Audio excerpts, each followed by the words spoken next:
All right. Katie, we're about live, and Christine, we're about live. So at Suzanne Toro Official or at JoyScore Inc. What was that? We're in the intro right now. Okay. Yeah.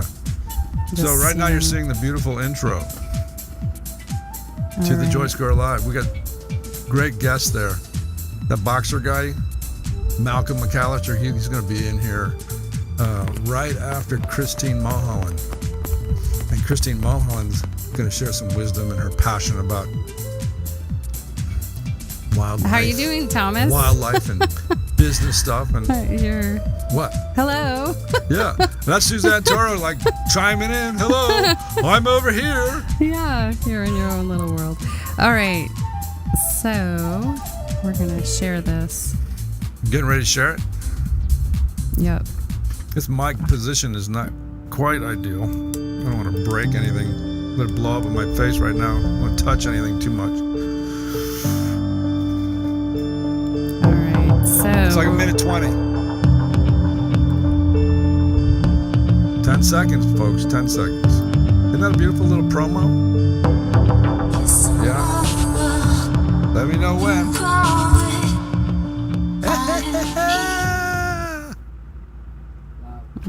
Live! Welcome to JoyScore Live, people. Another episode, another lovely episode on a Wednesday evening at supposed to be 7:15, but it's probably about 7:51. Quarter to 8. Really apologize for those of you that might have been tuning in. But that's this live broadcast thing. Listen, JoyScore Live.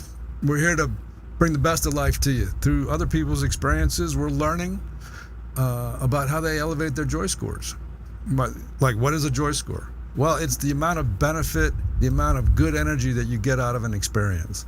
So that could be the amount of energy that you get out of a restaurant, the amount of energy that you get out of a movie, the amount of energy you get out of a family situation, a partner situation. And it's just a cognizant ability to walk into a space and value a very subtle quality that us humans embody. And then far too often we forget to enjoy or have joy. And I'm here with the lovely Suzanne Toro. And Suzanne, how have you been bringing, how have you been elevating your joy score, girlfriend? Girlfriend, how have you been elevating your joy score?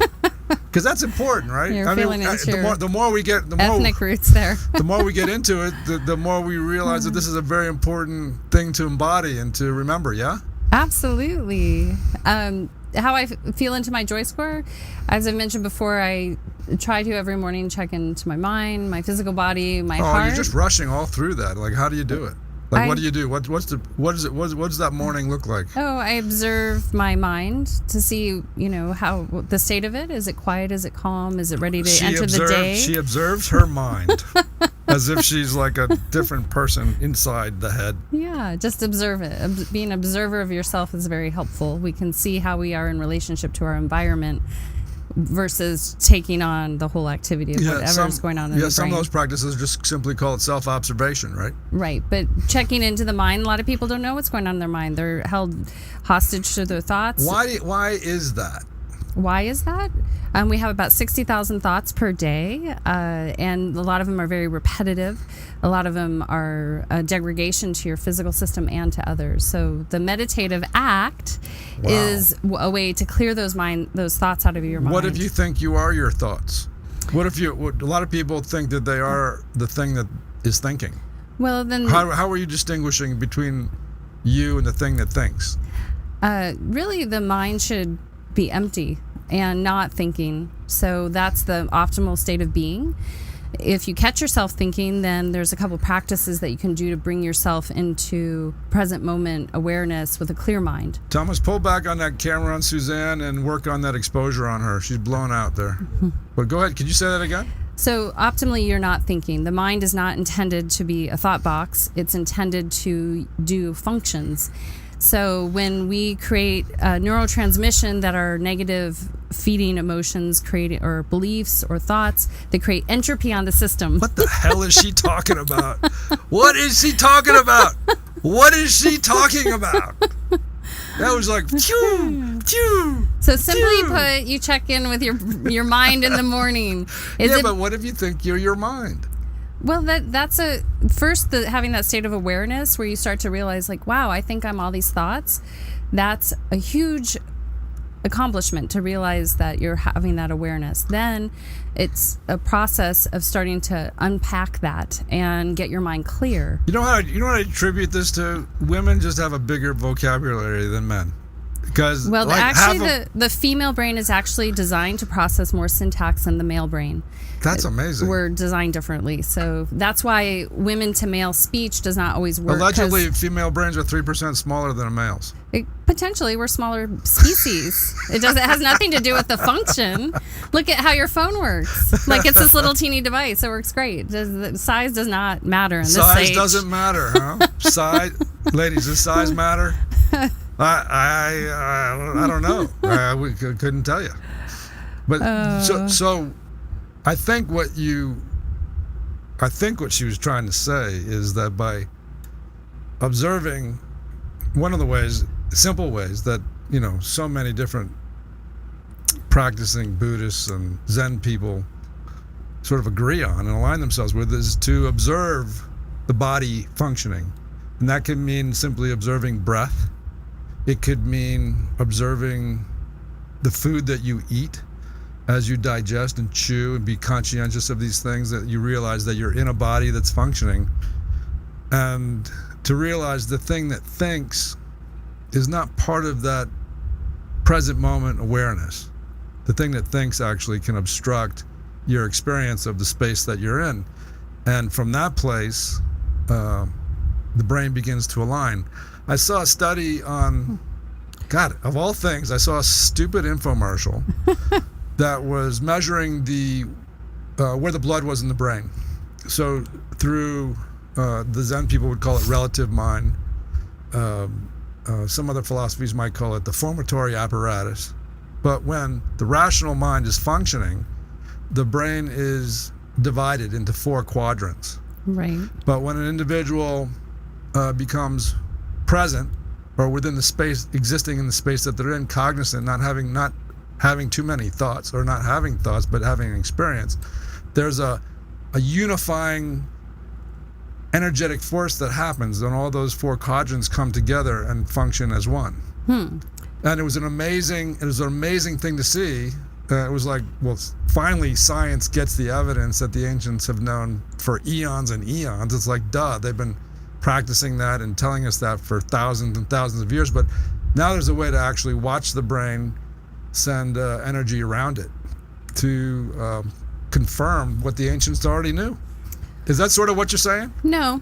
Well, I think it's great that science can do that, but sometimes it's like superfoods or analysis paralysis, or thinking too much about science, and the intellect gets in the way. So a meditative repose doesn't require any thought or intellectualization of how your brain is functioning. It's always communicating. Like they used to say, you have a left brain, right brain, you're more creative, you're not using your linear side of you, but that's all kind of BS, because the brain is always communicating back and forth. Right. Your entire body is always communicating back, but you can bring yourself into higher states of being and functionality, just like putting super fuel into your car that runs with the engine better than not. So certain things that we can do in our life, like food, nutrition, exercise, all those things will help our machine, this physical body, run better and give us a better sense of what we're experiencing. So when the mind, if you check in the morning, your mind's really busy, that's an indicator that maybe it'd be good to do a good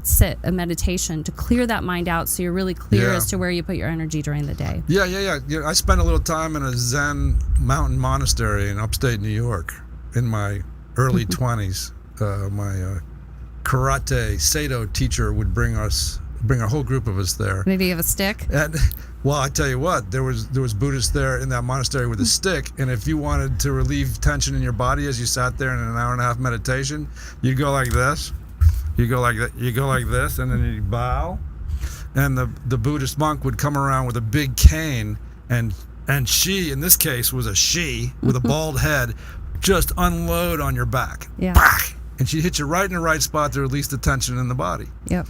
But that being said, there was also a fundamental lesson that they were trying to get through to us. What they would call us millennials back then, as I was 23 years old, was when you have the thoughts, watch them like a cloud. And they would continually repeat that. And I've seen that in many, many other pieces of literature where they would say, observe your thoughts as if they were a cloud and let them float and let them pass. Don't react to them. Don't respond to them. Just watch them. Is that sort of the self-observation that you're I always tell my meditation students to imagine their thoughts as a 3-year-old child. It comes in stage left. It wants your attention. You merely see it, but you don't engage. Because a toddler, if you don't engage, they tend to go find someone else to try to get their attention, and then it exits stage right. So I said, and we're also looking at a beautiful analogy, like the mind, or the big mind, was like the sky. Yeah. The sky, and the clouds are like your thoughts. Right. And so between the clouds, that's where we get to see the big mind, and all that wisdom that comes along with it, which is typically a joyful state, a place that we would typically call peace of mind. Yeah. The big mind was peace of mind. Well, the big mind, but also your internal being that is innately in harmony and peaceful. And so when you go into those expanses of space where it's really the void, where there's no perception of time or space. When you go into those expanses of space where they're perceptually the void of time. If you were shooting me with a bullet, you'd be missing me like 5 feet. Time is just a construct. So when you're talking about the sky, that's a similar metaphor. Is big mind sort of a way to transcend this chronos time that people are kind of wrapped up in? Well, big mind to me suggests something external. For me, the meditative state is going to something very microcosm, internal, out into the expanse of everything. There's a Hindu mantra called Aham Brahmasmi. I am the universe. I am everything. Aham Brahmasmi. Aham Brahmasmi. So when you Brahmasmi. Brahmasmi. That sounds like a weird sexual command. Brahmasmi now. It's just letting you know that you are the universe. You are the universe. Brahmasmi, man. Brahmasmi, baby. Brahmasmi. But when you understand that you're all things and nothing. How does the whole mantra go? Aham Brahmasmi. That's it? You just repeat Aham Brahmasmi? Yeah. Brahmasmi. And sometimes you'll have Aham Brahmasmi Namaha. Do they sing it? Yeah, you can sing it. Aham Brahmasmi Namaha. Aham Brahmasmi Namaha. How does that go? What's the lyric? There's no lyric. What's the song? What's the rhythm beneath that song? It's just tonal sounds. It's better. We should have Saul David Ray in here. Yeah, I invited him. When he comes back, we're going to get him in here. He got a new album. He would show us how to do it. Yeah, but mantra's tonal sounds working with the energy fields of our body. It's not an entertainment piece. And by the way, Saul David Ray is like a world-renowned yoga teacher, and he is the salt of the earth. He is a beautiful man, and this guy can open your heart. You go to one of his classes, you'll never be the same in the best of ways. You find that guy. I think he's out of Ojai now, but we used to have him down here in Venice at our disposal on a daily basis. Yeah, he's all around. He's having some great retreats in Bali this year. Was just out at Joshua Tree for Bhakti Fest, so a lot of good stuff. Yeah, so he's saying, but he would know the hum. Well, but you have to understand those are, in a monostatic thing, there's no sensationalism. Saul's classes are beautiful and there's harmonization that's put into them, but true tonal mantra, even Tibetan monks are very good at levitating objects, moving the earth's energy. It's not like something that's composition. You're working with actual physical energies as they relate to an object or the earth, so it's not so like a quartet. A quartet, I love quartet, and in his classes it was a quartet of not only sound but movement and asana. It was really beautiful. So why is all this important? Why are we talking about this? Why are we talking about this? Well, I think we're talking about this because we want to improve a state of joy. So we kind of got hung up on the mind. No, there's no hang up there. The key to this enjoyment or this inner radiance out to the outer world, or receiving from the outer world its radiance, elevates our joy scores. Right. Correct? Absolutely. So like yoga is one way that if you find a great teacher, and it all depends on the teacher, and quite honestly, just like there's not many great of anything, when you find something great and it helps you heal and it helps you gain perspective and helps you find your balance, those things are elevating your joy score in a very, very big way. But it seems like when you're in a very pure environment like that, it's easy to receive from it. But a lot of times we give the thing we're receiving from too much credit, because we all have that ability within ourselves to radiate from within out, just Absolutely. as we're receiving from without in. Yeah. Yeah, absolutely. Yeah. So those are the things that we're trying to look. Those are the things we're trying to find, right? And in our two guests, Christine Mulholland and Malcolm McAllister. Yeah. These guys have very different jobs, but what I've noticed, what I've learned, is that both of these folks take from their jobs and learn from their jobs and bring that joy that they find in difficulty out into the world around them and have some extraordinary lessons for us, yeah? They do. They both are in action for their communities, which is really beautiful. And I'm excited to talk to both of them. Tell us about Christine Mulholland. Christine Mulholland is an environmentalist, a philanthropist, a creative entity that has a lot of entrepreneurial aspirations. And she's really dedicated to helping endangered species and planet Earth. A lot of joy and excitement, exudes energy. Well, let's get her. Hey, Thomas, let's play her little promo. Let me know when we got it going. You can keep us plugged in. Yeah, she's rolling. So you're watching Christine Mulholland. She's going to be in here in just a few seconds. I think this tape is only like 38 seconds long. So yeah, so we'll bring Christine in if she's close by. Yeah. And I just got a text from Malcom. He's on his way. Malcolm's on his way. But listen, go to at Suzanne Toro official or at JoyScore Inc. and watch this fully produced version if you're watching it here. If you're clicking in here, go to the other one. And be sure to like us on that page. Hey, come on in, Christine. Come on in. Christine Mulholland is in the house. Thanks for having me. Let's get her. So exciting. How's those earphones? They're not too loud? Yeah, take a moment to situate. You can sit back and pull the mic right in front Or of you you. can sit forward. Or you can stay forward. Whatever you want. Let's hear you. It is pretty loud. Lots of options. Is it loud? Is it too loud in your ears? No, I'll make it. No, well, I got buttons up here I can push to help it. Just a little bit. Okay, good. Okay. We might get crazy once we start bringing when bells. you laugh or like. How about now? Get How's excited. that? How's That's that? perfect. See Thank that? you. See, I'm learning how to use my buttons. Well, welcome. Hey, how's that going? Everybody comes in. They have their little phones going, and they got them on there. Looks like that's Instagram. That's a vertical phone, right? Yes. Hey, you got it set up, and you have a beautiful Instagram draft Live on the back of your. You have your beautiful draft on the back of your phone protector. I do, eating that apple. Eating that, it's so cute. It's like you can't even see it, but I got a little giraffe eating an apple on the back. And if that's probably an indication about what you're about. If you have a giraffe on the back of your phone. Exactly. Huge animal lover. Tell us about that. I've loved animals since I think I could walk, probably. I used to round up the kids in the neighborhood when it would rain to go on a mission to save all the worms that would collect in the gutter. So my love for animals literally extended and to the snails. worms. Did you do the snails too? I would tell everyone, let's go. We'd get our umbrella and our rain boots on, and we would pick them up Save out of the them. gutter and put them in the grass. I love it.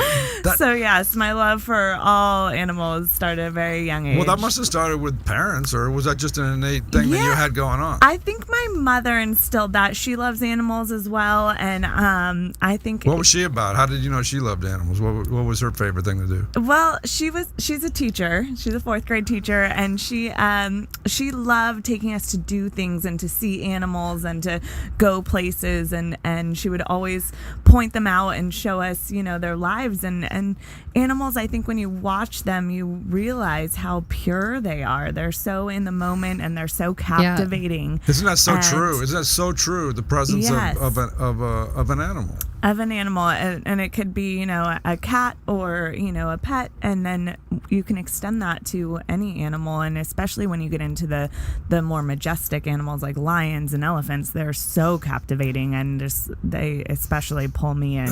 What would you call your Straight to the spirit heart. animal? Spirit animal. The one that strikes you the strongest. What is your spirit animal? That was cool. What is your spirit animal? What sign are you? I'm a Capricorn. What's your I think spirit it'd have to be an elephant, but I also really dig lions. Like, roar. Yeah. There you go, So, spirit animal. yeah. Lions and elephants.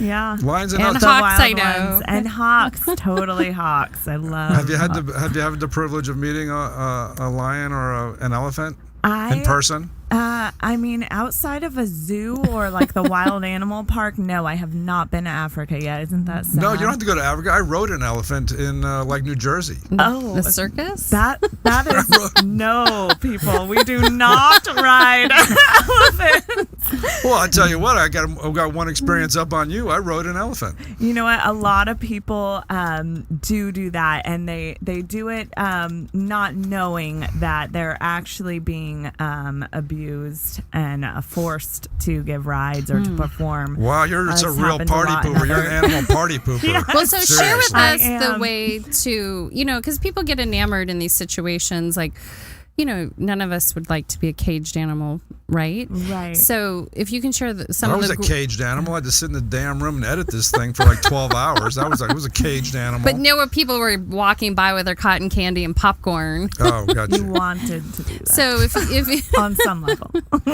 so if you can share a little bit with the listeners how to engage with animals outside of a zoo or animal reserve, if they meet them in the wild, like what's the best thing to do? Because if you met an elephant in the wild, you're not going to run up and try to get on its back. No, definitely not. And we really encourage people not to do any of the tourist activities like riding elephants or watching them paint a picture or posing with lion or lion cubs. What people don't realize is that they're actually, the lions are drugged to keep them docile so that people can go up to them and handle them, and they're exploited. They're not meant to live that life. They're meant to be in the Bhutan, wild. those tigers are not drugged. They've been well fed, and at around between 1 and 3 o'clock, they take their nap, and people go in there and they pet the tigers. Where is this? Bhutan.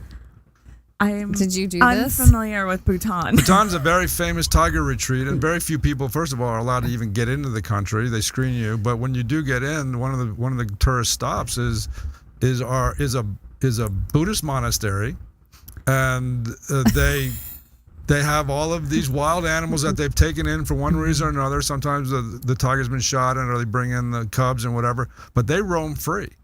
Well, I can't speak personally on this facility that I do not know much about at all. Look it up, read about it. Have you been there, Thomas? But it's on my bucket list, and I'm definitely and I know Well, I know a lot of yogis that have journeying there just and to taking that journey. Shine a light a little bit on that. So Bhutan, different Burma, different places have tourist things, even Bali, that are appealing to people, and they're actually really good at putting a Hollywood-esque experience that you are in these countries and you think, wow, this is amazing, I'm getting to see the tigers. But there's actually, if people educate themselves, there's a lot of geopolitical things going on in these countries, and even economic warfare against the monks.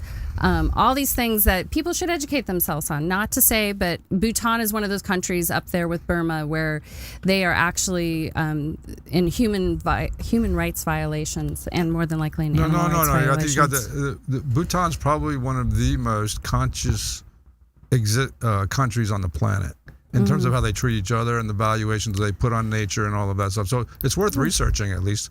But I'm following your point, and I see you tensing up over there. I'm not. You feel it coming. We're both like, I know, like It's coming. The male Typically, toxic masculinity is not coming for, your way. Animals, wild animals in captivity whatsoever. Unless in the rare your mom's case where is your they're mom's name hurt. Jan? She's like, Yes, if they're she still comments- drugged. Thomas, they're still drugged. Thanks, Mom. Way to have my back. So share a little bit on how you educate yourself. And before the show, we were talking a little bit about, that some of these things might be shocking to people because they might be like, oh, I went to this preserve and I had a really romantic experience with an elephant or a tiger.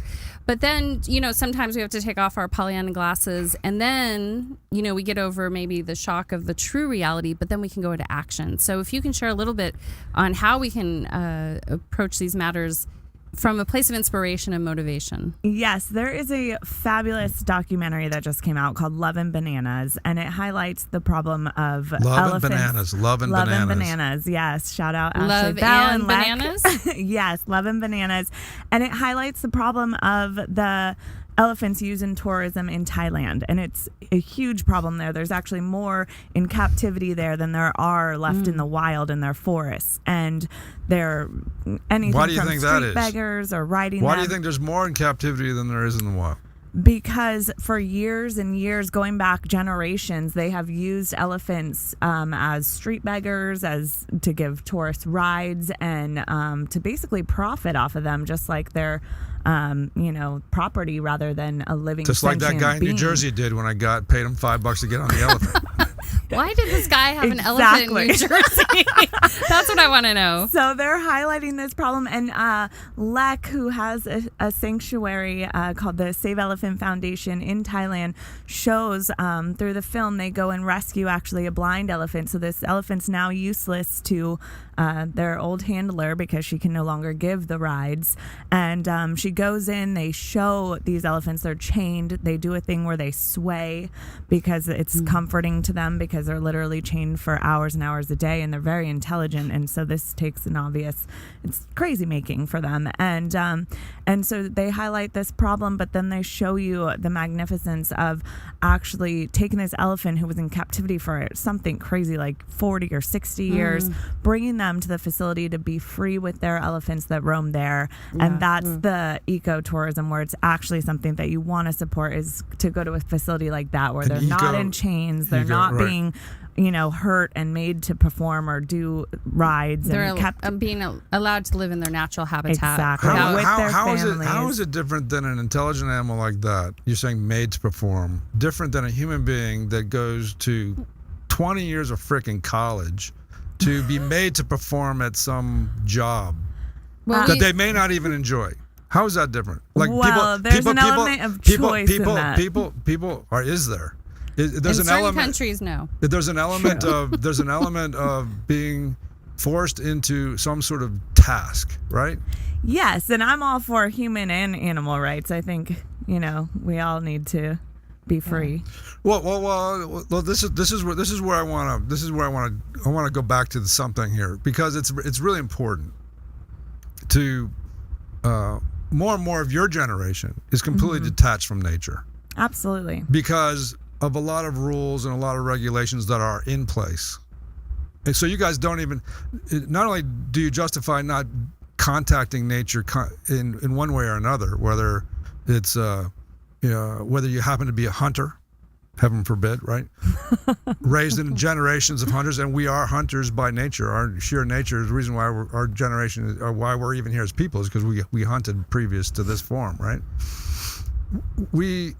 Those direct dynamics with nature, like we just saw a film, Alpha. We talked about Alpha, right?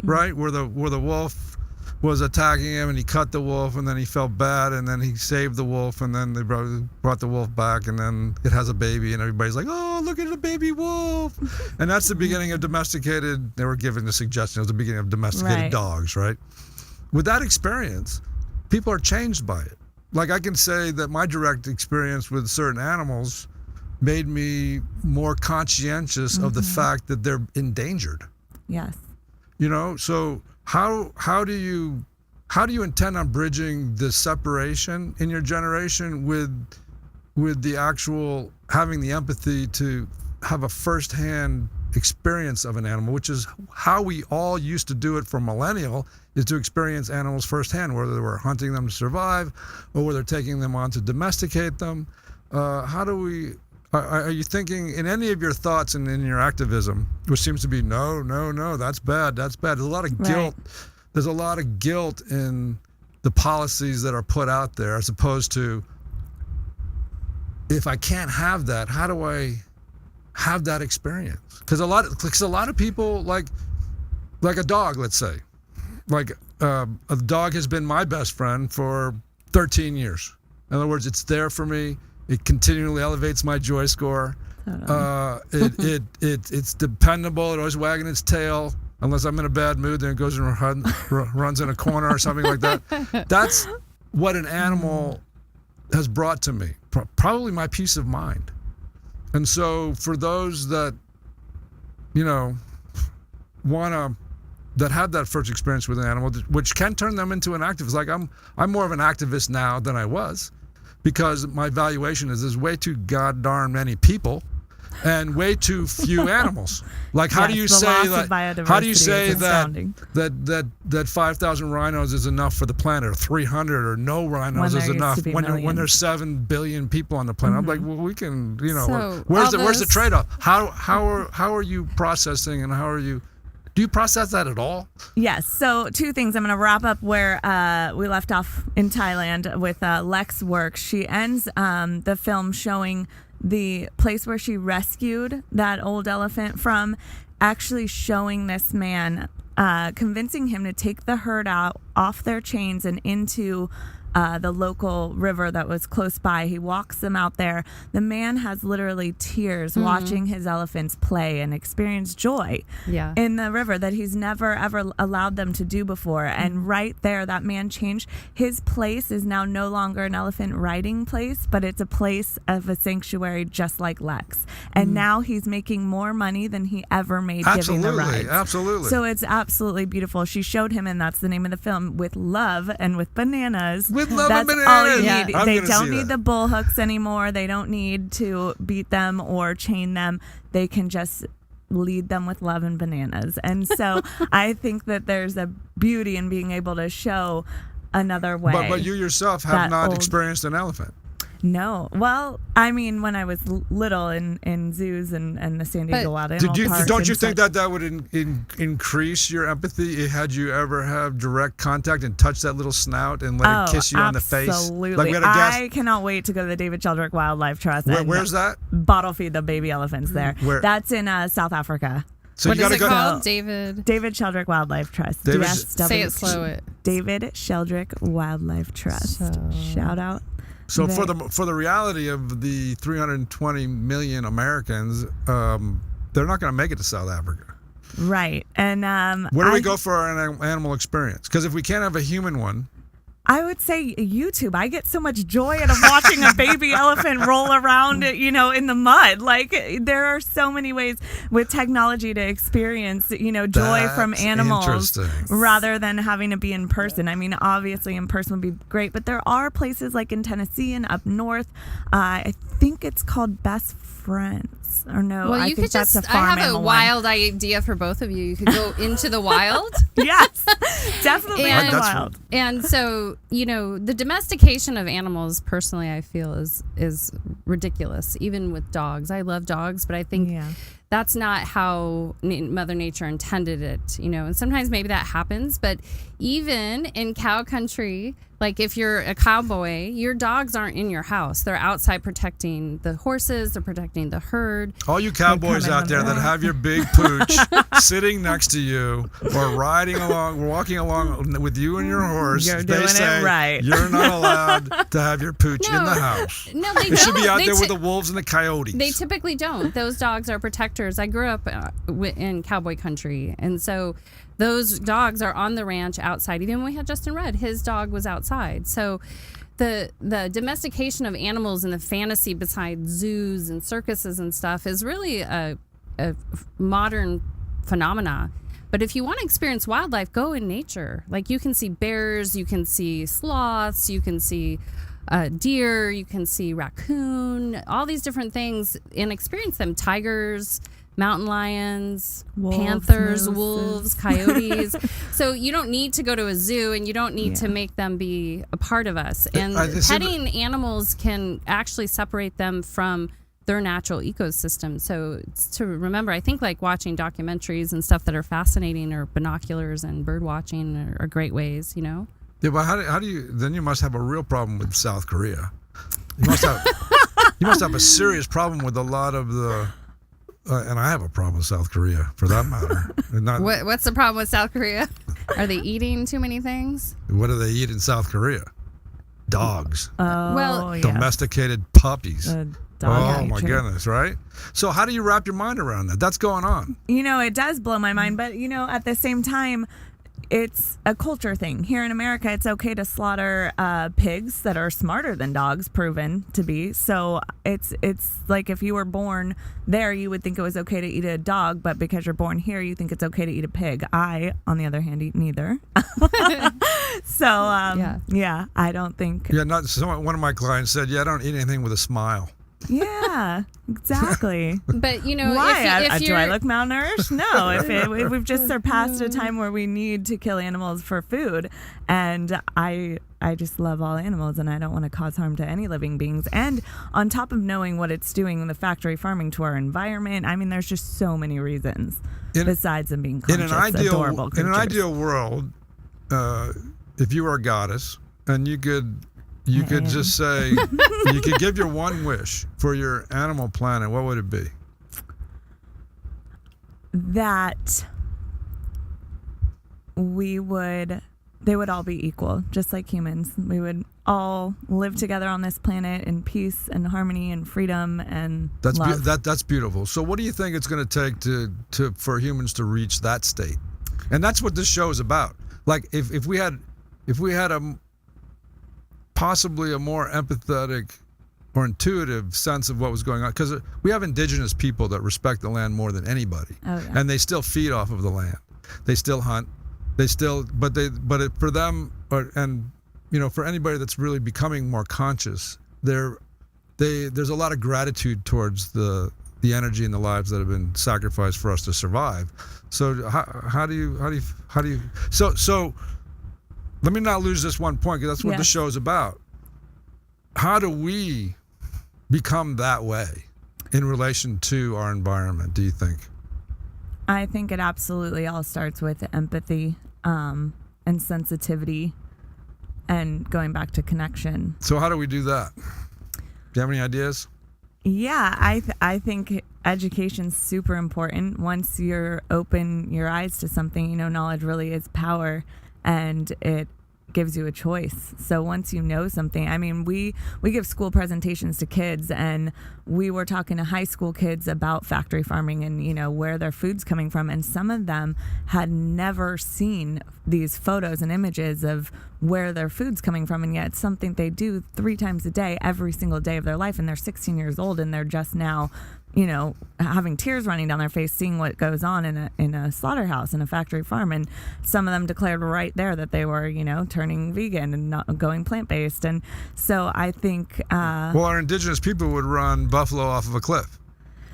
I do have more respect for that, that they actually do it in a way where they respect the land and they use all the parts. But where we're at today in how we're doing things as a culture and the factory farming scale of it is just, it's wrong. It's wrong. Yes. So. And how do we bring that into balance from your perspective? Yeah. It's poisoning our rivers, our lakes, our soil. When you say what do you mean it? The factory farming. The factory farming, yes. So how do we bring that? What's the solution? Because the reality is, way back when, even you and I were talking once in the early 1800s, they killed 3 million buffalo in Montana. If you're in Montana these days, there's more animals than people. Like, you can go on hikes and see some there's more elk. There's more elk in Wyoming than there are people. Yeah, so you can get the sense of nature. It's pretty large. So from a Buddhist perspective or yogic perspective, all those animals that have diminished are now all these people on the planet. Oh, interesting. Right. And so then, it's like, are we willing to give way and be animals again? She's into reincarnation, this one over here. Yeah, well, I'm into infinity, Buzz Lightyear. You could be a buffalo or a cockroach that got stepped on by a buffalo. Well, that's cause and effect, but that's another discussion.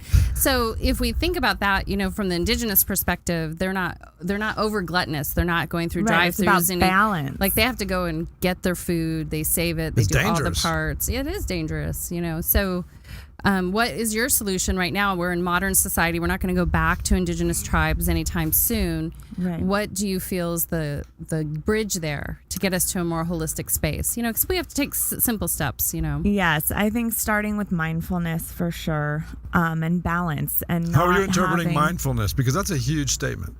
Where your meat comes from, if you are choosing to eat meat, to not support the 80% of the meat on the market is coming from factory farming.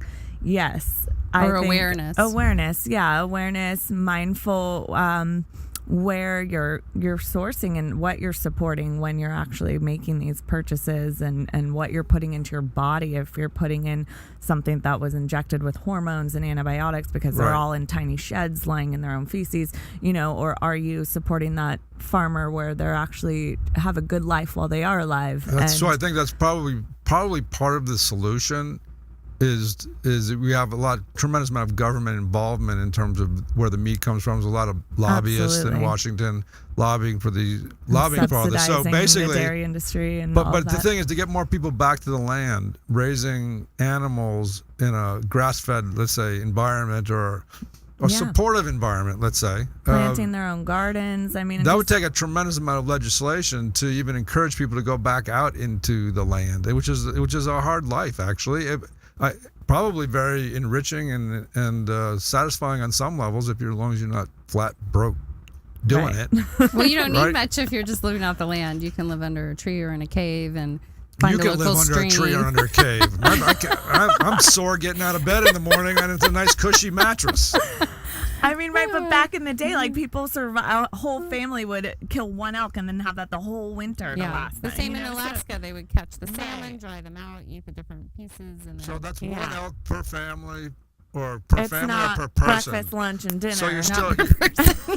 So now you're looking at 100 million elk that got to give themselves up to feed this country. Or we could just all go plant-based and eat plants. Because it takes up way less resources, water, land space. But I'm into like fixing the problem. So like I say, Monsanto could fix the problem by not doing Roundup and do soil remediation, organic seeds. Definitely. And they have the system and infrastructure to restructure our planet. And that would bring us all a lot of joy, personally and individually. So we have a lot of farmers out there, industrial farmers. And so what would you say to them? Like, what could they do in business practice there to free up those animals that are in tight quarters, buy more land, let them run free? What would you suggest to them? Oh, gosh. Because they're going to have to change with the demand of the consumer, because this is starting to happen. So what would you recommend, Miss Entrepreneur? Well, the first step, I think, would be to at least have better living standards, especially for the pigs. They have them in such tiny, I'm pretty sure it was the chairman of some, pork board that was saying our sows don't need room to turn around. Why would they need to do that? And they're literally their babies are trying to suckle from them while the bars are in between all of her her udders. Thank you. I was going to say nipples. And nipples. I stopped myself. They are nipples. They are. They're nipples, not udders. She's not a cow. Oh, yeah. See, it's kind of, we got to be careful here, because I realize how you're enlightening the kids in a way, or you scaring them, or you turning them off. Right. So the natural inclination is, especially for, I'm going to get gender here, for a man, is to have to go through that phase. Whether you kill a fish, whether you put a worm on a hook. That was traumatic for me when I was 3 years old, putting a worm on a hook. I didn't want to kill the worms like you. Right? And then, to my horror, I had to clean the fish that I caught with the worm that I didn't want to kill in the first place. And then I had to cut the frickin' head off the fish. Oh, I would have been screaming. And I had 3 goldfish at home that I loved, and I'm like cutting the head off of my favorite of a fish. Yeah. And I'm like, wow, I'm watching this thing perish in front of me under my own hand. How'd you feel about that? No, it's just disturbing. It was earth-shattering. But I set them all free. That being said, I bought everyone pizza. That being said, I transitioned. I had to go through a transition, and it gave me a perspective on life and death at an earlier age, where automatically I realized that this was sort of how it is. Things are going to die in order for me to survive. Things are going to have a responsibility. I think you could get that other ways. Well, that's what I'm saying.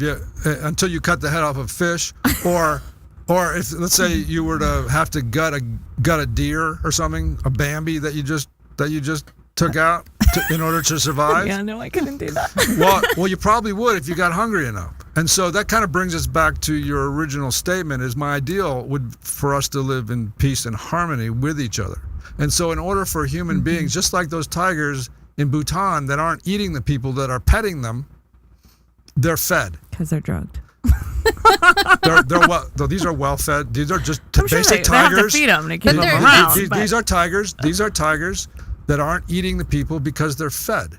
So, But they would rather eat elk than if people. we're well fed, gazelle. if we're well fed, or we all have a standardized means to survive, and we're not in fight or flight, looking for food or trying to keep a roof over our head, our tolerance or the luxury of perceiving the world in this Eden-esque way could become possible. But the fact of the matter is, especially you're talking about going to South Africa, which are the biggest wildlife crimes on the planet are happening there. Not only wildlife, humanitarian crimes. Well, and planet Earth crimes. So But, you're Thomas, going to go support their economy, and they're doing the most damage on the planet right now to people and to the animals that actually support But what their color's the infrastructure. most on the planet? What color? There's 2 colors. Probably white, No, blue. blue and Green. So, and I hung out in Canada for a while and would watch these big bears come up on the porch and watch the big deers, and they would just eat leaves. So, when we talk about being starving and not having anything, just like we were watching your friend's show, the Ninja Warrior show, I'm like, why are they eating the trees? Because there's all these trees, bark, sap, resin that's there, and the animal wildlife knows that. And if you hang out, you watch them, what they do. So it's pretty easy. Like the joyful aspect, Mother Nature provides everything we need. It's just a matter of, even... You must have a hard time. It must be very difficult for you because of the hypocrisy and what's surrounding you on a moment-to-moment, all-day basis is really the abuse of animals on every turn. There's no way around it. So it seems like it'd be more of a legislative effort to try to shift our perspective on these huge lobbies in order for you to actually preserve these highly intelligent, sensitive, good-tasting animals. Good taste. So again, right. You have a problem. Do you not have an inner conflict? I think between... it's more about waking people up than I don't think we're going to be able to, make legislation and force it upon people. It's going to take a collective waking up and move well, and the forward simple of way that you consciousness. see things happen is by your choice in the store. So if you can share with the listeners a little bit about cosmetics, I'm about conflicted food, just listening. but this is super empowering. So if you are a carnivore, you're a carnivore. There are many places that people have to be a carnivore. Yeah. So you can do it responsibly. You can eat grass-fed wild animals that have fun. I have a good friend that's a farmer. He multi-generation farmer out here in Riverside. He started farming animals, but running free in a humane way. He was a meat eater. Once he started, he's like, I never will eat meat again. Oh. Just going through that process. Yeah, So, I had a client that worked on a chicken farm thing, and that person will never eat chicken again. And how many people if they had to kill their own food, would also be vegetarian because they aren't able to do it? And I had a good friend. For a while, he said he would, if he didn't kill it, he wouldn't eat it. It's like getting normal. But so the simple way, if you want to be a carnivore, that's your choice, but do it responsibly. If so inspired, that'll increase your JoyScore because you'll know that you're doing it more humanely. For someone that's more interested in a plant-based diet, share simple ways that they can make consumer changes in the market from that's a good idea. Cosmetics, skincare to food that we purchase. Yeah, share some ideas. I could definitely get depressed by seeing dead animals and animal abuse everywhere, but it's very empowering when you do have the choices that we have, especially being here in America, in Southern California. I have the chance to vote 3 times a day with what I eat, and every day I'm making the choices not to participate in that. And also I vote with my dollar. Like you said, conscious consumerism. If I'm going to buy makeup, I make sure that it's not tested on animals, and it has those cute little bunny ears. Saying that it has not been tested on animals, because that is a barbaric practice that I do not want to take part in. And I honestly can't even believe we're still doing it here in 2018. There's so many other methods, and obviously tons of companies that aren't doing it. So the necessity is just not there. And also, sorry, what are other things we can do? Cosmetics. Remind me. Clothing. I'm blank right now. Clothing. I mean, I don't wear leather. Obviously, if I'm not going to eat them, I'm not going to wear them. So I make sure that I'm not, purchasing bags, handbags, or shoes or anything that's leather from animals. I'm just completely. Let me ask you: Can you even date somebody that eats beef? I am currently dating someone, and they do eat beef, but they eat a lot less of it now. So now it's become a once in a while thing. Did you give them that shaming? You know what? You don't need to eat that right now. We could eat some carrots. And he's gonna go. Well, she's an amazing cook, so she's introduced him to. I cook a lot, so he's eating plant-based. I'd say 85% of the time. For sure. Well, you can see what I mean. I mean, if we get. I'm more perplexed. I'm glad you came because it's definitely a war battling in my head in terms of looking at this problem from one perspective, but yet I don't think shaming people is really the answer. Absolutely not. And especially making an adult aware of what the government is up to is one thing, but making a kid, showing him disgusting pictures of a slaughterhouse is another thing. I mean, isn't that kind of cheating? Well, I mean, if you wouldn't want to show your children, what, are you going to lie to them about where their food's coming from? Well, that's if you're the mom, you're bringing them the food, and if you're buying that kind of food, then that's your problem, isn't it? Hey, I remember going to a ball when I was... Isn't that the choice of the parents? Yes. These were high school kids. We don't talk to our elementary school kids about this. We talk to the elementary school kids about slaughterhouse picture, and those kids are I would get never so yelled at. No, I wouldn't. Why do you think they would yell at you?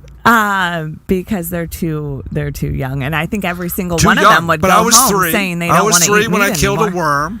I was at what took another year before I killed a fish.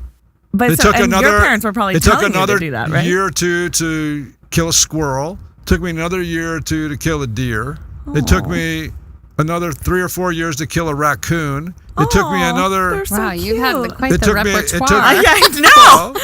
At some point in the Midwest, you go hunting. And it took another couple of years to be able to take a duck out with a shotgun. I went to South Africa and shot a lion or a rhino. I'm getting up out of this chair and leaving. Yeah, but now listen. You brought up another really great point in terms of just what you ideally want for the world. Yeah. South Africa, unfortunately, is full of people surviving. And so when people are in survival mode, they exploit their natural resources. And in that place, it has been the animals. Yeah, and I 100% agree that it's not the local people who are doing that to feed their family and making $20 off of the rhino horn. It's the syndicated crime efforts, which is actually really linked to a lot of humanitarian problems as well. That some of the war and drug lords there will literally fund their efforts with the rhino and elephant God, horns. It's horrible. There's so few. It's all connected. Honestly, is what it comes down to. Is really it's all connected. Yeah, and the rhino horn and the ivory are worth more than gold right now. That's great. So where's the silver lining in all this? Waking people up. So you must because you're such an activist in this particular direction, there must be a tremendous amount of satisfaction that you gain in certain moments if you're so inspired to do this. Tell us about some of those moments. I think I get inspired after our school presentation that we gave to the elementary school kids, and I had a teacher write to me after and tell me that there were children who asked to stay in a recess to work on ways that they could help save rhinos and elephants and lions. So that's really inspiring. Was that the affirmation you're kind of looking for to keep going? That we are making a difference. We are helping the next generation, and we're instilling that love for them that I think they need if we're going to be able to save their species, because we need a next generation that wants to protect them and sees the value in keeping them around for more and more generations to cherish. But there's this also thing that's beyond the human, because I think we're pretty fallible and ignorant, for lack of a better word, that we're taught to do things for novelty, for sense pleasure. And it might be because some things are going naturally extinct because that's their destiny. And then something else emerges. Mother Nature is pretty miraculous as what happens. So there is a dance, because even Thomas, you've had experiences that you see value in. They brought you maybe into your manhood. They taught you how to live off the land. Even, the Hopi, who I, have learned from, they give way to animals, but they're not, they also preserve every part of the plants and everything they grow, and they consider those agricultural crops, their children. So that's a different relationship with this whole thing that we can shame each other for. But really, it's making a systematic change that is more holistic, not only for the consumer, but also for the producer, I think. Well, a lot of those lessons of respect came from the leaders that I had around me. I had my uncles and, father that was making me very much aware of where I was and how to be responsible with this and to respect and not to abuse it. And as adolescent kids, once you feel the power of being able to kill something, you can abuse that. And your natural tendency as an adolescent is to kill everything. Not mine. I was the girl in biology that was letting the frogs free. Oh, I opted out of the frog too. But when you have people around you that's saying, hey, you know what? You kill it, you clean it. You kill it, you prepare it. You kill it, you respect it. You understand, you respect the eco environment that you're taking this life from. You be selective with where you point that gun, and you be responsible for the lives that you take. And so there used to be at least a whole culture like that. That's the culture I was raised in, because my uncles and my cousins, they all did that. And there's this weird sort of empowerment that's kind of dark. Yeah, I think that's where the trophy hunting comes in. I think this is a small part of the problem, but where you've seen Trump's sons go down and kill a jaguar or kill an elephant or a lion and they kill them for their parts just to have their paw, or put their head on a wall stuffed. I had an uncle that had his entire mansion decorated with every type of animal you could imagine. Oh gosh. But what the point is that that's not in vogue any longer. Thing, that's not in vogue. Well, maybe, but there was something certainly innately going. I never experienced things on that level. But the point is that that's where we came from, and right. There's rites of passage that we have to figure out another way to have without taking life in that particular fashion. When I took one of the traditional leaders out to a Buddhist temple out in northern Arizona, not far, about 4-hour drive from Hopi, I talked to him a lot about, at this temple, actually, because of different practices, some of the monks eat meat because of what they're doing, and others do not. The vegetarian we were talking about, he goes, I guess I could just eat off the plants, and here they have very interesting ceremonial practices where they do sacrifice animal, but in the most reverent way. So some of, even with JoyScore, some people get joy off hunting, and to have respect for that, not judgment for it, but to welcome people to be in greater awareness around it. Well, just so you know, I don't carry that value with me now at all. I would shoot only something with a camera to preserve that experience that I actually had with that animal. And I have no inclination of wanting or the need to kill anything at this stage. That's good, Thomas. That's beautiful. Yay! No, there's no. But what I'm saying is that there was some sort of rite of passage. So, I don't think you're talking about that.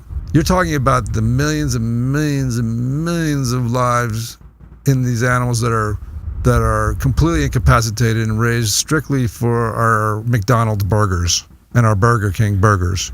And I think it's on that scale where we start to take things for granted. That's sort of more where you're going with that? Yeah, it's unnatural. It's disconnected. But I thought we were in Africa. Now we're back to factory farming. We'll keep going. We're going to keep going. There was another point I wanted to make, but I kind of missed it. But the joy that you were getting in sharing that experience, and the enjoyment and the lifting and the sense that you're making a difference, and I believe that you are. There's many, many, many more voices like yours that are crying out for justice in that particular capacity, and to be respectful, and to at least take another look at the lives and realize there is a life there, and if you're going to take responsibility for it, at least. But in this blind society where it's all just served up to us on a nice platter, we've lost touch with that entirely. Definitely. And that's part of our human sin, I guess, that we're not taking that responsibility and appreciating the fact that was alive, and it's here for us to nourish us and to hopefully elevate our elevate our health and our well-being through their consumption. You know, there are people. But that's not happening in the slaughterhouse. That's where you're going. No, and I also think people that say, you know, how much they love their dog and that if anything ever happened to their dog, they would just be in tears and so sad. To think of a pig just like the dog. And then once you give you guys the example in the Philippines, I've shared this with you. They'll grow, and this is I got to go into some pretty impoverished by American standards towns, little shanty towns. But they're farmers. They live off agricultural rice, mangoes, a lot of fresh veggies. But they're meat eaters and fish. They eat fish too. But they'll grow their pig for several years. These huge pigs, but the pig is the family pet. And then they'll get together, and the whole town will have a celebration similar to like in Hawaii. But every part of that pig is consumed. You know, there's such an honor and respect because that's a special thing. And from a Buddhist perspective, it's not actually so great to reincarnate into an animal. And so if you think also that you might, as a hunter or by that circumstance, be freeing that soul to go on to a higher state of evolution. So sometimes we need to consider that, you know, these circumstances that are happening right now, while appalling they might be, they're working out some of our cause and effect, or AKA karma. And to be still fast through that to realize like, hey, I may be part of, you know, hitting that wheel of samsara, that wheel of suffering, and can I do it consciously, and how can I sway the ship so I can encourage, you know, all these beings to be at a higher state of awareness and evolution. And I'm not here to judge or say a right way or wrong way, but, you know, when we're at the point where we're living in Avatar and we're literally having our rainforest cut down to grow cattle for beef. I mean, yeah, something's got to. We got to start like at least talking about other solutions. You know, so I'm not trying to shame or judge anyone, but we've got problems. You just keep shaming and judging. That's what you ladies do. You do the best. You guys shame. Well, I don't think we should shame or judge. I'm really into solutions. But listen, yes, solutions. So this whole experience, and it's a very difficult. My hat's off to you in terms of it's such a freaking politically charged and it's such an emotional thing. What have you learned from that, and how do you take those lessons that you learned in this very difficult journey to get the results that you want to see into your life? Like, what is it that you learned from this journey about, you know, and how do you perceive the rest of the world when you're not working? I mean, how does that translate? Because that's really what this is about. It's about saying, you know, that you're in a very difficult situation. How do you take those? We're all in a very difficult situation. We're on this planet floating around. It's easier to speak for ourselves in this case because you have direct experience of that. But how do you take that out into your what have you learned there that you take out into your day-to-day, moment-to-moment existence when you're not?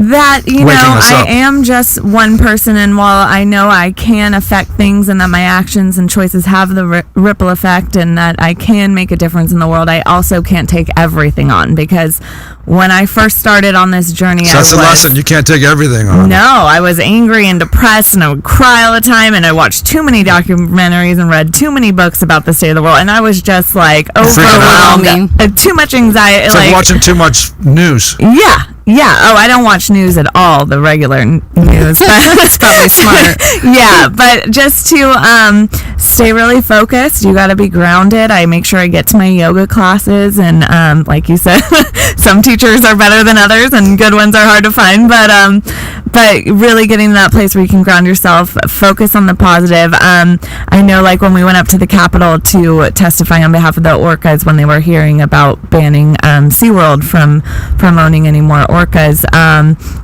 you know, a decision wasn't made there that day. They actually put it on hold, and it was like we had drove that whole way up to Sacramento to the Capitol to, you know, speak on their behalfs. But at the same time, it was a little victory of like, you know, I did something that mattered. I was a voice for the voiceless today, and you know, the silver lining was a voice for the voiceless. Yeah, because they can't speak for themselves, and those whales how does that super so that must affect you that perspective when you go out into the world, because humans are animals.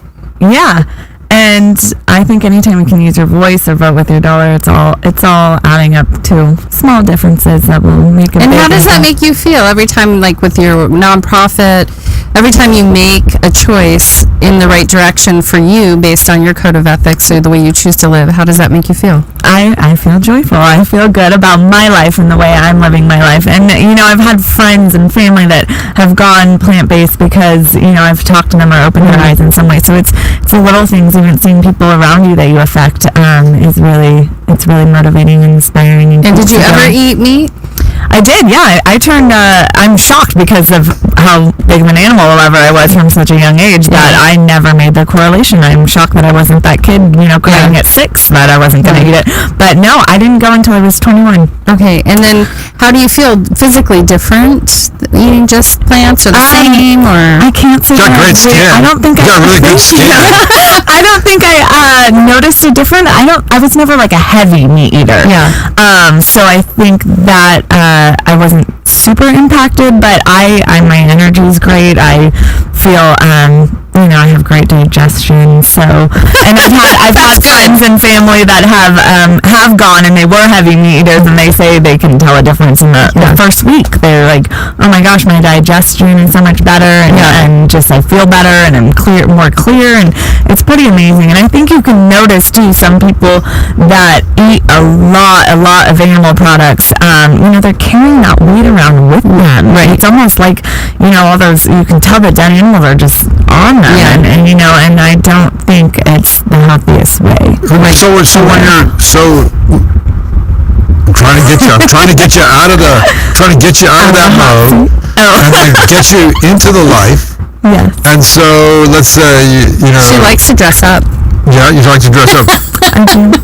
So when you're navigating a social dynamic, right? How are those lessons that you've learned as the activist correlate to social conditions in and amongst the humans that you engage with? Do you see them with a different pair of eyes? Or is it still? It's really hard for me to say. Is it still steeped in judgment, or is it steeped in perspective? Perspective, because I'm not sitting there and judging them, because again, I don't know how they were raised, what culture they grew up in, what their beliefs are, what experiences they've gone through. They could go some people for health reasons never will. Yeah. So that's part of it. Doesn't make them a bad person. So we're all three of us are at dinner together, and a fatty steak. Well. So in Chinese medicine, well, the perspective there is not just that. You also have a government. You have a bunch of people. There's a lot of political divisiveness going on. Well, like you say, what has your job taught you? My job is, basically, I'm a behavioral scientist, basically in my practice. I study human behavior.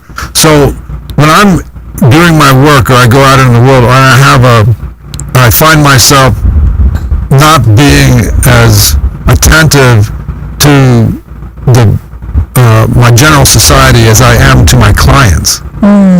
I catch myself in issues with general society that I would never have with the client if I looked at the world in the same way that I looked at my clients. You know what I mean? So when I remind myself and I realize I've engaged myself in an improper fashion, or I've hurt somebody's feelings, like I haven't hurt you, hopefully I haven't hurt your feelings. I catch myself, and all of a sudden I'm like, help me navigate this in the best way possible, where I can maintain my integrity, maintain a positive outlook, actually be helpful to somebody as opposed to being combative with somebody. Right? Those are the kind of the things that I take from my practice. How about you? How does that work for you? Yeah, I think being as sensitive as I am and empathetic, I really find moments every day, and it can be the person at the gas station, or a teller, and I can literally connect with their humanity, and I can fall in love with someone in so quickly. No, that's what we're looking for. Oh my God, I love him. It's just, I think there's beautiful. Everyone's so beautiful when you because it's made you pay attention in a more in tune way, and then when we go to all life. To all life, right? And even relationship dynamics and stuff like that, we have the ability, hopefully, from the innate lessons of, wow, this is a big freaking mountain. It's going to take some patience. It's going to take some skill. It's going to take a positive outlook to get over the mountain. Otherwise, my own negativity could consume me. Yeah. Like you were talking just about. An angry approach. Yes.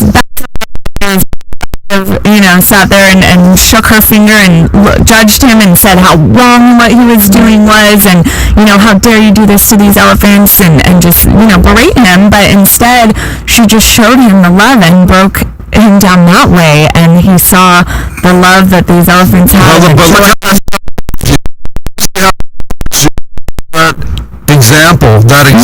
That great example helps us navigate what's going on outside of our own doors. Definitely. A little high, huh? So she showed him. Well, and I think also what we're talking about is, if we realize that we're all on a different evolutionary track, if we think of it like a Buzz Lightyear in infinity and beyond. So conscious, unless she's in tune to innate subtleties and nuances, even with her relationship with the animals, or relationship with the people that she has to talk to in order to get them to become responsible for what they're consuming. Well, of course, and I think that's a testament to her soul's evolution, that she has greater awareness that there's something more to the cow than just the cow being meat. She has more awareness that there's more to the plant than just the plant. And that is closer to an indigenous way than it is to a capitalist or industrial way. Well, we're all becoming indigenous if we're here long enough. Well, we all are indigenous. We just have forgotten. Right. So that's really beautiful. So we have like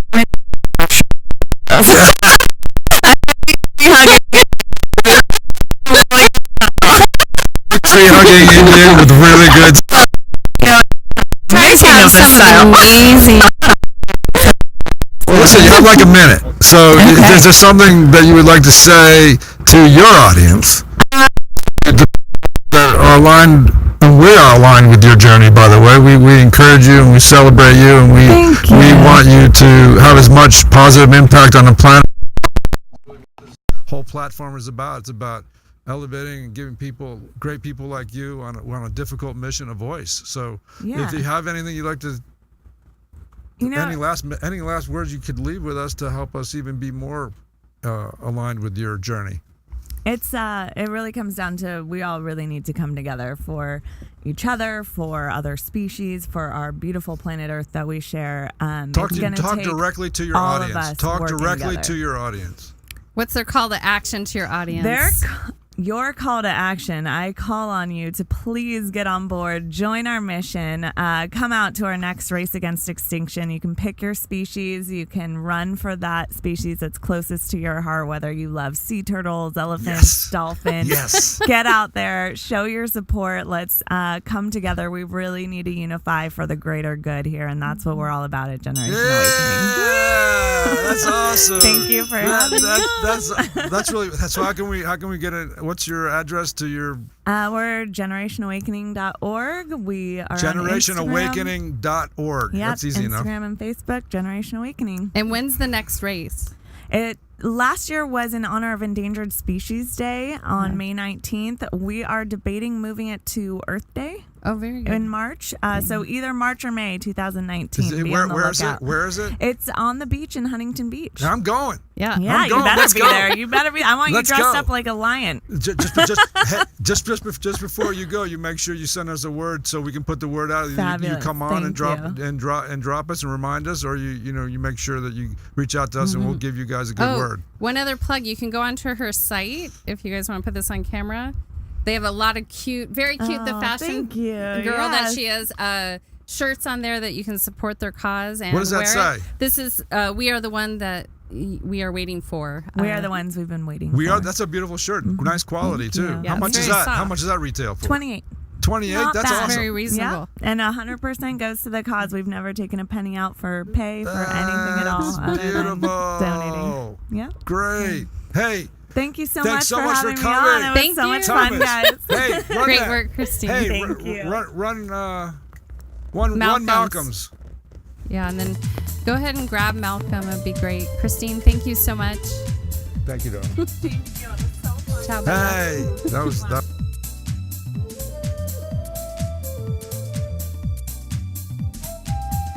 Malcolm, just Wait, hang right, save that hang for right there, 1 hang second. right there. Nah, I didn't mean, sir. I was watching your This fights is live. today, buddy. This is live. Hey, We're all about joking. How about her, huh? Amazing. So much fun. And it was fun to have a debate about things that are very tenuous, but still have joy. I think that's one thing we've lost, when we talk about news and politics and these social issues, is that we've lost the art of what we just did, because we're all coming at it from a different perspective, but we are able to have a really fun I'll conversation. tell you what, she's got such a tough journey ahead of her, and it's all around her. The world is in conflict with her priorities. Yeah. And so it's impossible not to evolve having to deal with that on a day-to-day, moment-to-moment basis. You got to learn how to talk to people. You got to learn how to be convincing. You got to learn to be respectful. Yeah. You got to figure out how to have a conversation without getting combative, which is very hard because it's such an emotional subject when you're talking about the lives of the voiceless. What did she say? Speaking for the voiceless. Speaking for the voiceless was so touching. I mean, that's just such a... Absolutely. And that education factor is really helpful to bring in objectivity and critical thinking. That really empowers us personally, and it increases my joy score. Great. So we have Malcolm McAllister next. Yes. Hey guys, that was that wonderful guy that you just saw in that promo coming in. This guy is an athlete. This guy has got abs like nobody. I mean, you go back, you watch that promo, this guy is ripped to shreds. I had the chance to visit with him the other day, and this guy is for real. I went on YouTube and watched some of his fights. This guy has got the heaviest he's a Golden Globe. Glove, not globe. No, he's a professional boxer. Forget Golden Glove. That's for kids. Okay, sorry. Kids, well, I was impressed. So we got him. So let's bring... He's a pro now. Let's bring Malcolm McAllister into the studio. Malcolm McAllister. Here we have Malcolm McAllister, 5'9", 162 pounds. Let's get ready to rumble. Let's get ready to rumble. Malcolm McAllister, ladies and gentlemen, in the house. Dude. And your friend that's photography, feel free to come on in and be where you want to be. We're all good with that. We're good with that. You can sit there. You can sit over here if you don't want to be seen. Now you're on camera, my brother. What's your name? My name is Brian. Hey Brian, how do you know this guy? That's my buddy from way back. Go ahead, put that on and see if it works. Let's see if we can get these mics going on the spot. Are we too loud? How's it going for you, Malcolm? Malcolm, bring your mic down just a little bit so we can see your beautiful face. Guess two. About right there here. You are. Right here. Let me. Yeah, I can hear you. Let me good. adjust you now. Shit, I ain't never heard my Say voice something. this close. This one. You're gonna be using that mic. Who, me? No. Yo. What's your name? Go ahead, again? talk. Speak. Hello, my name is Brian. Brian. I can Brian, remember speak that. up. That's my See brother's ya. name. Hello. Yeah, you got a good reading. Hey, good job, Bobby. He's like ready to go. He's hot. You gotta move that thing down a little bit and pull it closer to you. All right, there we go. Hey, what? See that thing right there? You want to set that up for yourself? You can set it up right there. It's for your phone. Oh, awesome, man. There you go. Great. Take a moment and set that up. Man, y'all just... Look at that. No, You want to do vertical. You want to take? Oh, he's got it. There Look you at that. The man got it going together. My friend, I love fighters. We all love fighters because you're like a living analogy for what we're all going through on one level or another. You know what I'm saying? Yes, sir. I mean, watching you work out, watching you mentoring these kids, watching these kids look up to you, watching you be such a gentleman, and watching the look in their eye as they watch you. That seems like it's a funny. What's the word I'm looking for? It's a paradox. It's a funny paradox because you are known as Malcolm the Punisher. Yeah, I want to know about Yes. this. McAllister, the Punisher McAllister. Some of us thrive off of punishment. But the irony is, here's the paradox. The man has got I saw a huge-hearted man being in tune with his community in his element. And that was hardly the concept or the image of a Punisher. That was a an indication of a mentor, a leader, somebody who cares about his community, somebody who's dedicated to this hard job of getting into a ring and facing down a man, seeing who's more prepared. I mean, that was really beautiful. Thank you. I appreciate that. Where did your journey start as this boxer, as this fighter? Man, Were you a fighter or were you a boxer first? I was a fighter first. Look, I'm a fighter. I can't even say boxer no more. You know what I'm saying? Because life ain't no joke at all. Ain't nothing boxing about it. Ain't nothing about life in a box. No. You know what I'm saying? That's the only box you put yourself in. Well, that's some serious wisdom right now. Yeah. Just coming out. And it seems like that you've awoken in your craft. Yes, man. In the middle of a fight, too, got knocked right upside my head. Tell us about and that that's fight. what woke me up. Tell us about that fight. What fight was it? Was it like an amateur fight or something? No, this was a professional fight. Oh, jeez. You know, me, I'm a real like hard head dude. So no matter what, if it's in my mind to fight, I'm gonna fight. So with that being said, you know, a lot of things happen during training camp. You get hurt, or you might have a freak accident. Like you might take a bullet to the back or something. You know what I'm saying? Yeah, something like that might happen. So that didn't happen to you, fights, did it? It did. We go into these fights with all type of injuries and stuff, and I just don't care. I just go fight. And tell us about that fight that you woke up. Who were you fighting? Alejandro Torres. I was fighting that dude. Alejandro Torres. Yeah. He's the guy that caught you with the overhead right? Man, that was No, it was a left. It was a left hook. Yeah. Left hook. So earlier in the fight, he's catching me with this punch, right? And I was walking through it easily. I'm like, okay, this guy can't really punch. Yeah, first round, he hit you twice with it. He did, and I just walked through it because he couldn't punch. So I was like, you know what, man, I'm just about to go ahead and get this dude every bit of these hands, every round. And I did that as best as I could with all the You were hurting him with those had. body shots. Yeah, man. Yeah, he was really, really... I had a hard time getting down to his body. You can use that camera if you feel like it. Oh yeah, I've been snapping. Go. Due to... Okay, so in order to get over these injuries I had for this fight, before the fight, my lack of knowledge going into the ring, I decided to take a 45-minute ice bath. So I gave myself frostbite from the waist down. What? Yeah, man, look, like I Because said. of LeBron getting in those darn freezing baths, y'all are like thinking, if I go freeze my ass to death, somehow I'm going to have some advantage. Is that what's going on? Absolutely. I was like, you know what? Nah, I knew LeBron better. James. I knew better. Your stuff don't work for everybody. Not everybody has two scientists watching you in Oh, man, that part right there, like you said, two scientists, right, to watch a human body. Right. The greatest creation on this planet. They monitor him, right? So me just being hard headed, I just like, you know what, man, this is what I'm gonna do. I know I'm hurt. In order to make it to this fight, let me just freeze these injuries, man. So, you know, we got all the ice we could out of the hotel floor. We put it in the tub. This is before the Torres fight. Yeah, this is the night before the fight. I knew I was messed up. Oh, I'm going to no. this fight. I'm like, man, but I'm freezing. You know, we fight though. My job is to fight. You know, we're gonna fight to the like. I understand this is just boxing, right? But you asked me in the beginning of the interview, was I a boxer or was I a fighter? I fight. I grew up fighting. I didn't grow up boxing. I grew up in the neighborhood. We fought. And if your ass fell on that ground, you better hope he was fighting a gentleman. So with Pack that of being wolves. said, yeah, man. You know, you going into this fight, I have a different mentality than most guys at this point in time in my life. Well, you're talking Entering about the Torres fight. now. Yeah. So you got Torres. So you're in there, Torres. He catches you with a couple of left hooks because your right's down. I was yelling at you when I was watching the fight. Get your right. No, I'm gonna do that Yeah. shoulder thing, right? That's all I had was the shoulder. I was like, you know what? My right was so messed up, I can't really block. So I'm just shit. use my shoulder. That's Yeah. what it was. Yeah, it was like that for years. I just didn't care. I just said, you know what? I can pull this shit off. I hit hard enough. I'm mad enough. Why not?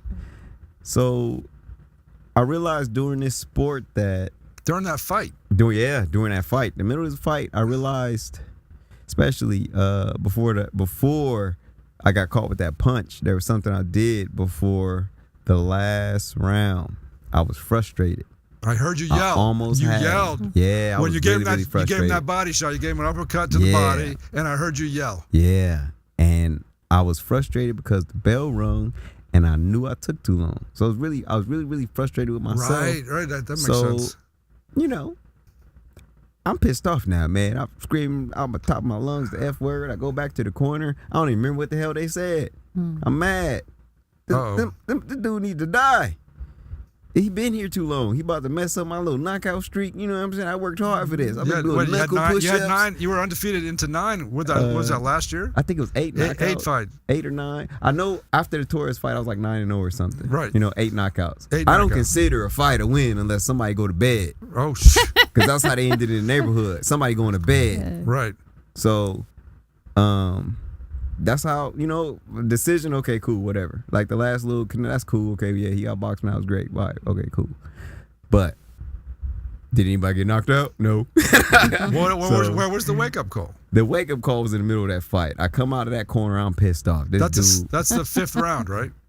It was a 6-rounder. So yeah, but you were coming out, you got mad because you came out of the 5th round frustrated, right? I came out the last round. This the last round I'm mad. Oh, I really? hurt him in the 5th round. Yeah, Right. I hit him with that body shot in the 5th. Right. I walk back to the corner cussing.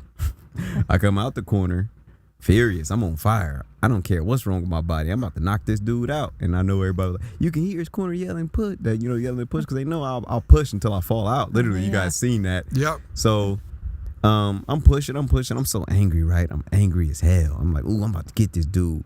Body, head, let's go. Body, head. I hear the loud ass sound. I got his ass. No. I feel my legs buckling. I'm like, He got you. Yeah. I'm like, hold on, playboy, player. This ain't right. So I stopped myself from falling. I saw that. And right there, when I stopped myself from falling, everything stopped. And I was like, okay. Explain that. Like I'm gonna tell you, like I just said, everything stopped. I'm talking about time itself. Self, yeah. Wow. And I'm sitting here Had like, those moments. this is interesting. Never been here before. What's going on? And I hear this voice go, Malcolm, you still in this fight? Because the first thing I thought when that dude hit me upside my head like that was like, ooh, shit. If I lose this fight, they gonna shelf me. Yeah. I can't lose. Wow. I got a little boy on the way. I got a little mouth to feed. I can't lose this fight. So that was the first thing that crossed my mind when I found myself in this place of time being stopped. And I'm thinking like, dang, what is this, man? I ain't been here before. This is While good. you're still trying to While hold I'm on. still holding on. Right. Everything stopped, man. I hear this voice go, Malcolm, you still in this fight? I'm like, I kind of smile. I'm like, okay, man, what I gotta do? I don't know who talking to me, but shit. What I gotta do to win? You can humble yourself and win, or you can harden your heart and fall. And I was like, damn. Well, interesting. What do I gotta do to be humble? And I made up my mind that I said, okay, I'm gonna make the choice to be humble, but what do I gotta do? And it was something I never did in my life. Run. So I come back, man, I look at this dude, and all of a sudden he's the strongest motherfucker on the planet. And I knew I had to grab him, and I know I'm hurt. And as a fighter, this is what we do know. When you get hit, your body is going to tell you all type of crazy stuff, right?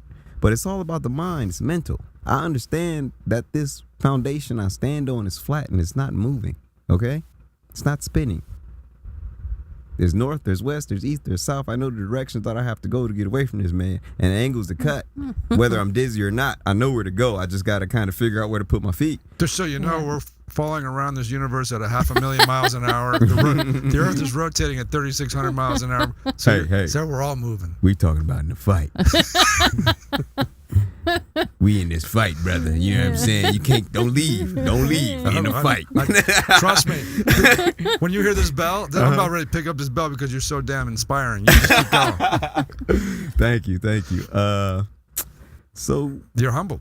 Thank And you're you, I chasing and you're appreciate So running. you ran and grabbed him. yeah, I ran and grabbed this dude, and he wrestles me down to the ground, kind of, right? And I fall, and I got a picture of this too. I'm looking at him like, what the fuck? And that's exactly how I was looking at him. Like, this motherfucker just, and I was like, okay, he did.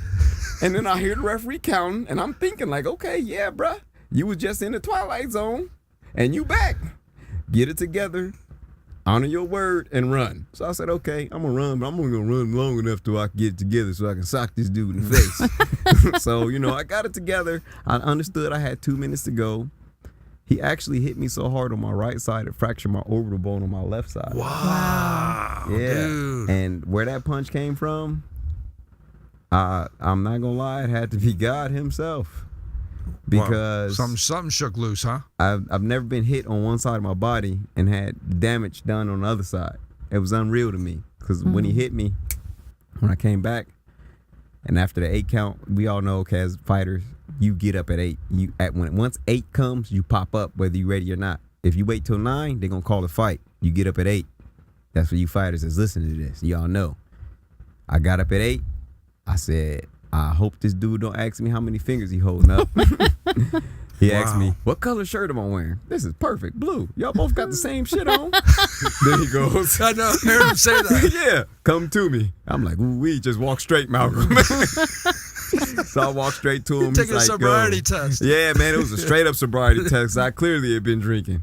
And I come back and he's on me now, and he's throwing everything at me, everything he possibly can, because he's like, he thought he had me.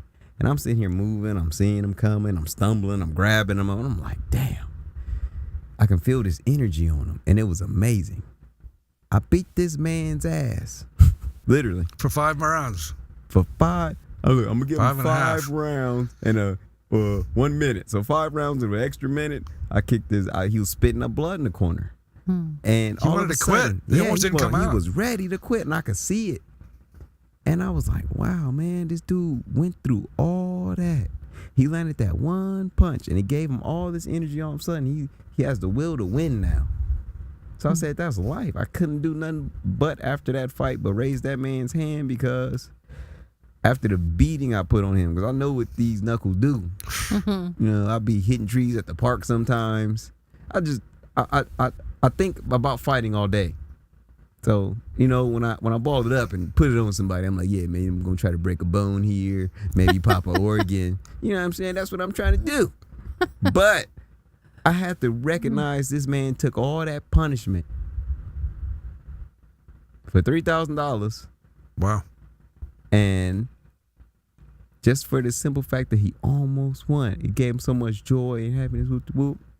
And I'm like, man, I'm messed up after the fight, because I'm like, I knocked this motherfucker out. I'm mad. I'm furious. I know I hurt somebody talking to me when he hit me upside the head. It's a lot going on. It's a lot to process after the fight.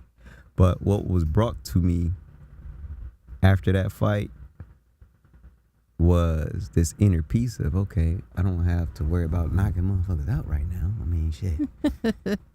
I know I got to heal. My eye messed up. I ended up getting put on the shelf because I needed to heal. So I was like, man, I need to heal. Okay, I got time to really reflect on my life. After that fight, I was disabled.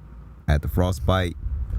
This arm had a nerve out of place from the round. That was, you know, this arm had been hyperextended. My right arm had been bent back this way, and in the ice bath. So I got all these injuries I'm sitting at home with now, and I'm like, man, I can't even do what I want to do, which is go to the gym. And that's how I dealt with my anger. So now I'm trapped in this house, and I'm mad as hell. I can't even do push-ups because my arms aren't working. My legs are frozen. I'm literally a vegetable. And I'm sitting here like, I did all this to myself. My brother was working. My mom, she had income. My brother and mom are paying the bills. And I'm like, I'm a grown-ass man. I'm disabled. And I'm sitting here watching my family take care of it. It pissed me off. Every day I woke up, I was pissed. I was like, but guess what? That anger was breaking me down. Not did I know, it broke me down more than any fight ever did. It added to those injuries. It added to my sense of peace and all that. It took from me more than anything. So I said, dang, I need to be happy. I need to be happy. You need to elevate that JoyScore, my brother. You need to elevate that JoyScore. So now so you had a couple things to deal with. You had to discern the voice. You had to discern the punishment that you were giving yourself as you were beating yourself up, and then you had to rise back up. So how did you change that attitude? Man, I didn't change it. Wow. Well, look, I did change it, but I had to make the choice to do that. So I come across this man one day. Everything I learned growing up, it was violent. Like, let me see. I was born in 1990. So you're an angry millennial. Yeah. You know, everybody knows 90 babies they angry children. You know, the stuff that happened in the 80s. Yeah. You know, the drugs and all the things that went on in the communities. It was bad, man. It was real bad. So the children in my generation, they real messed up. And I understood that. So I was like, you know what, man, I got to do something with this anger, because I understand stuff that I learned when I was a child was not right. It wasn't right. And as I got older, I'm like, man, I really don't know what's going on, man. Tell us about some of that stuff that wasn't right as a child.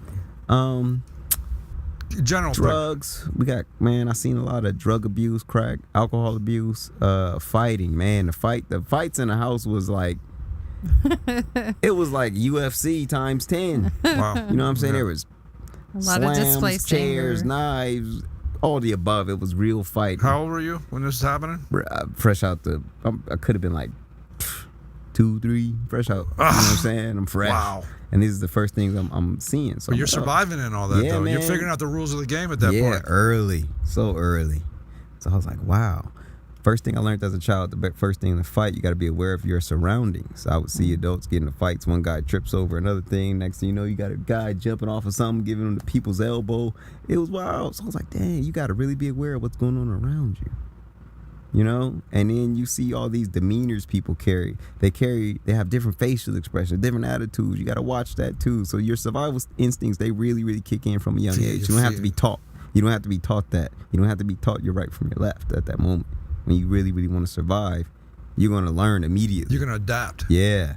So I was like, okay, I'm adapting. And I got to the point as a grown man, I'm adapting. And I said, I'm seeing all this violence, but it's in me. I've watched it over every day. I've watched it every day.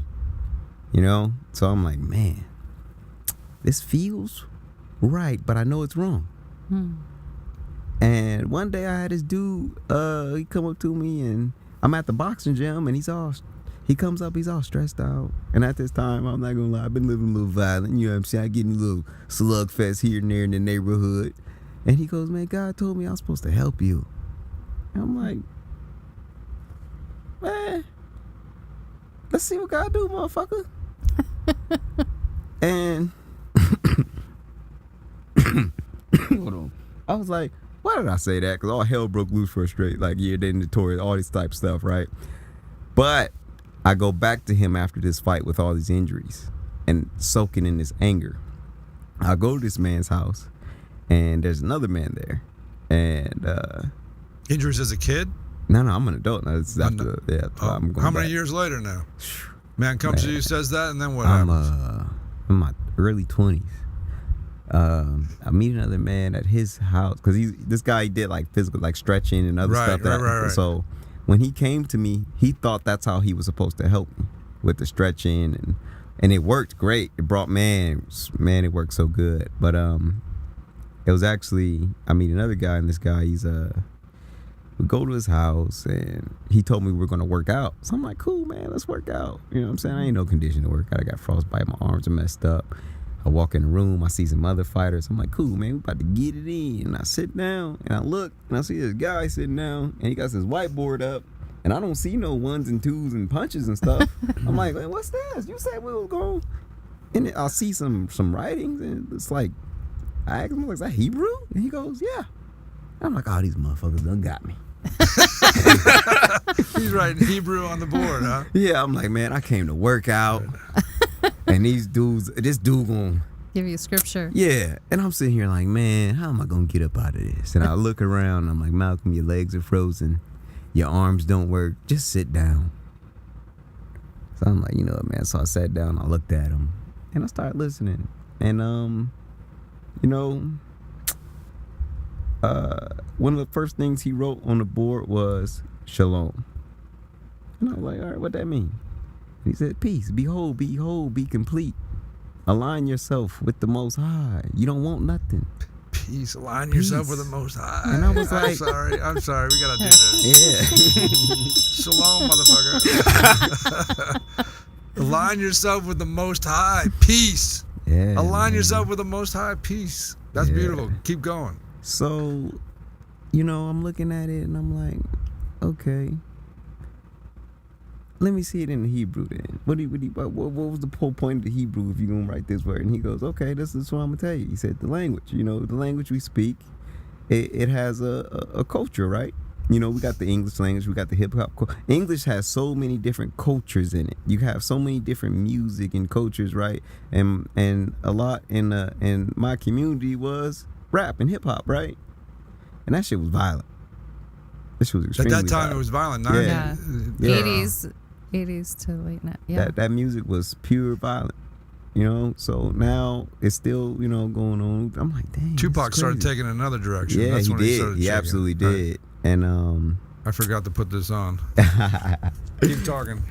I'm sitting here like, dang, man, this rap music's right. The language you speak has characteristics and a culture behind it. Absolutely. And we all know how my ancestors got here, you know, so that naturally means that my culture and all that stuff that I would know naturally has been stripped away. Right. So we have to adapt and learn a new culture and pick that up. And, you know, so me, it was the Hebrew, man. I picked that Hebrew up and it really gave me some peace. I just studied the language. I kept it simple. I kept it real simple, man. I said, you know what, he's right. I read this language and guess what? There's no curse words in it. I'm like, what? You can't even cuss? Okay, that's cool. Because I got a potty mouth anyway that need to be changed. So then I start learning certain words. Like, it's going to sound like a cuss word, but it ain't. Shafak. Shafak. That's family. Family. And they turned shafak into fuck. Oh, really? Ooh, yeah, you see how they Oh. broke? Ooh, I hit you with Wow. a. I hit you Really? with one, didn't I? Yeah. Wow. Yeah. Shafak. Yeah. Oh, you see how you see how, So I'm like, Family. wow. Yeah, so I started realizing little things here and there. I'm like, dang, I'm really digging this language, man. Then I had my son, and I had a father, I knew him, but he was, you know, he wasn't the man that was supposed to raise me, obviously. So I grew up without him. He was a mother family. Yeah, and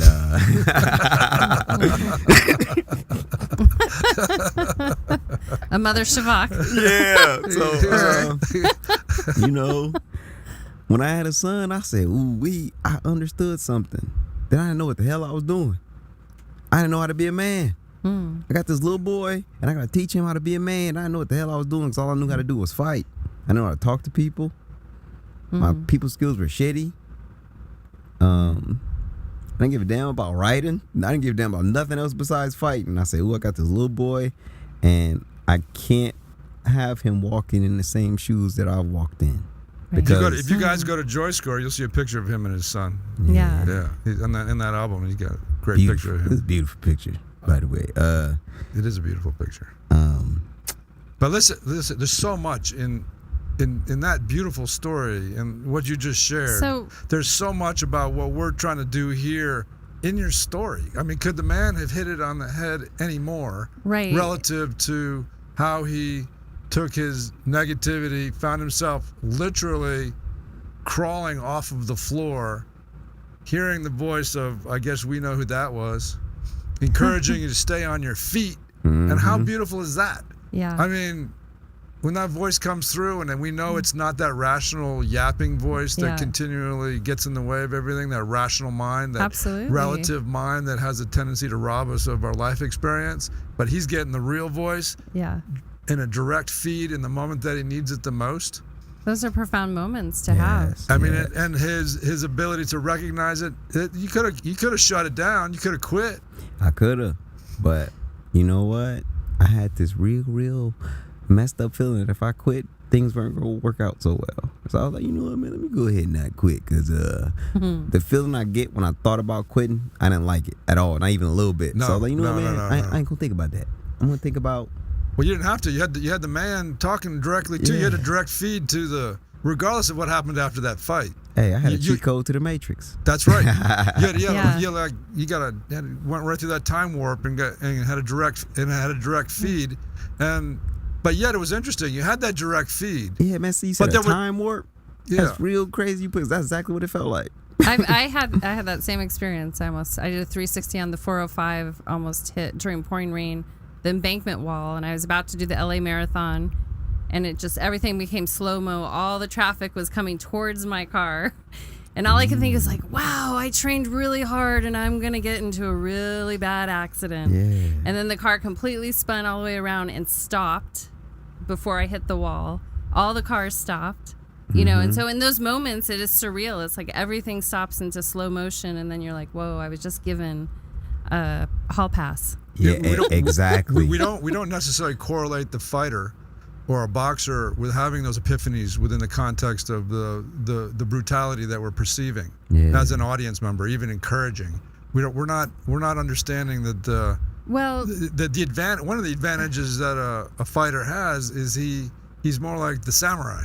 Yeah. He has that spiritual connection, and it's guiding him into the moment in order for him to survive under the most difficult of circumstances.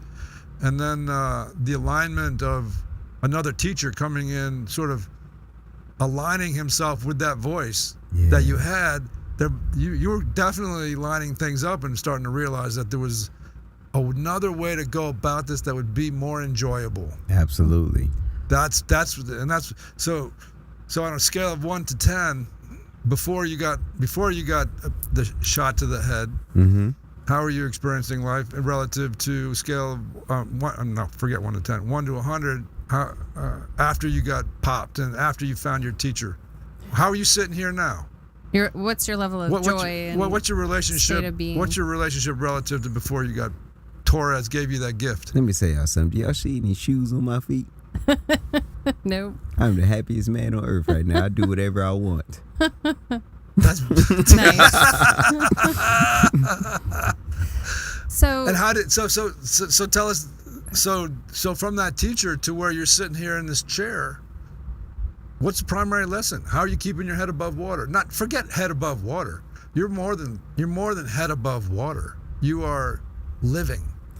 Absolutely. So How are you living? So we have an audience that's watching, and we all have our struggles. We all have our things. Not all of us are taking the rough road of jumping into a ring and taking punches to the body and trying to recover and heal from that, and then get back into the ring and make another few more bucks. But to the regular person out there, we all don't have the gift of getting popped in the head. As a matter of fact, it's not even legal. You can't even discipline your children. You can't even discipline your children. But the point is you took a shot. You took a shot that woke you up. yeah. And so this sport, given I guess Long Beach, I haven't been here that long, but I've heard it's got its own reputation. I haven't seen the dark side of it, but I guess as you were growing up in Long Beach, there was a lot more going on possibly than there is right now. Oh yes. Yeah, it's gotten better then. Yeah, Long Yeah, Beach is. it's gotten better in some areas and worse in some, but to me, I think overall it's a little bit better. Yeah. So you're so that transition into how are you doing it? Because our audience, we want to know. Well, we want to learn from. We I have want a to question. learn how you're keeping your head above. So, well, not above. He just living the dream. Like you're living your dream. And Yeah, the one thing you're right. that That's not stuck above. out He's- to me, He's above. Malcolm, Above. I saw one of your videos that you said that you box to Mm-hmm. get out what you need to, so you don't take it out other places. Mm-hmm. Because part of the things you're touching on is that you have a son and a responsibility to raise him to be a man. You want to. You don't want to raise him the same way you were raised. And I think culturally, it doesn't matter where you're from, we don't welcome men to come into their masculinity in the sense to welcome them to fight, welcome them to express anger in a way that's healthy. Yeah. Because when I watch a boxing match, I mean, you've introduced me to like MMA, different things, and I really watch it from kind of like just observation, like, wow, those people are in their zone. Yeah. Like, this is not about me against you. It's like, how can I be the best in this moment? And then they hug at the end, you know? So if you can share a little bit of how important that's been for you to be in your game, in the ring, and then also how much that's been a catalyst for you to express anger in a place that's safe versus out on the street or, you know, to your fellow human for maybe a reason or no reason at all. Where is it anger? It may has nothing to do with anger at this point. Maybe it's just all sport. And Back then, it was absolutely all about the anger. Right now, it's about fighting, period. Because we all fight, like you said, you know. And my fight right now with me personally is my anger. So in order to keep my anger at bay, I just simply read the scripture. I just read a proverb a day, man. Just one. Proverb a day, keep the devil away, brother. So there must be something must be happening when you pick up the book and you take a look at it, because we have a JoyScore book that was written by Dr. Bob that's supposed to do the same thing. Not that, you know, Not that it's the Torah or the. This is the proverb, the Bible, just simple Bible. But something's happening to you. Yeah, in that one proverb, there's a transition that you're making within your perspective of the world around you. Can you describe that? Yeah, the interesting thing about the proverbs is you could go to one verse, right? Like you just pop it open, right? And it'll say, wisdom and knowledge cry out. What was that? Say that again. One of them is like, wisdom and knowledge cry out at their peak or something, right? And I'm like, wisdom and knowledge cry out. Oh yeah, you're right. So let's just go outside and think. Imagine yourself outside, right? We have senses. If we take our shoes off, we can feel the earth under us, right? Yes, we sir. can feel the wind blowing. We can smell our environment. There's a whole lot going on. We watch animals. We see these things. We see these natural things going on, right? Wow. You know what? Protect your ears. And this bell does not mean the same thing to me as it means to you.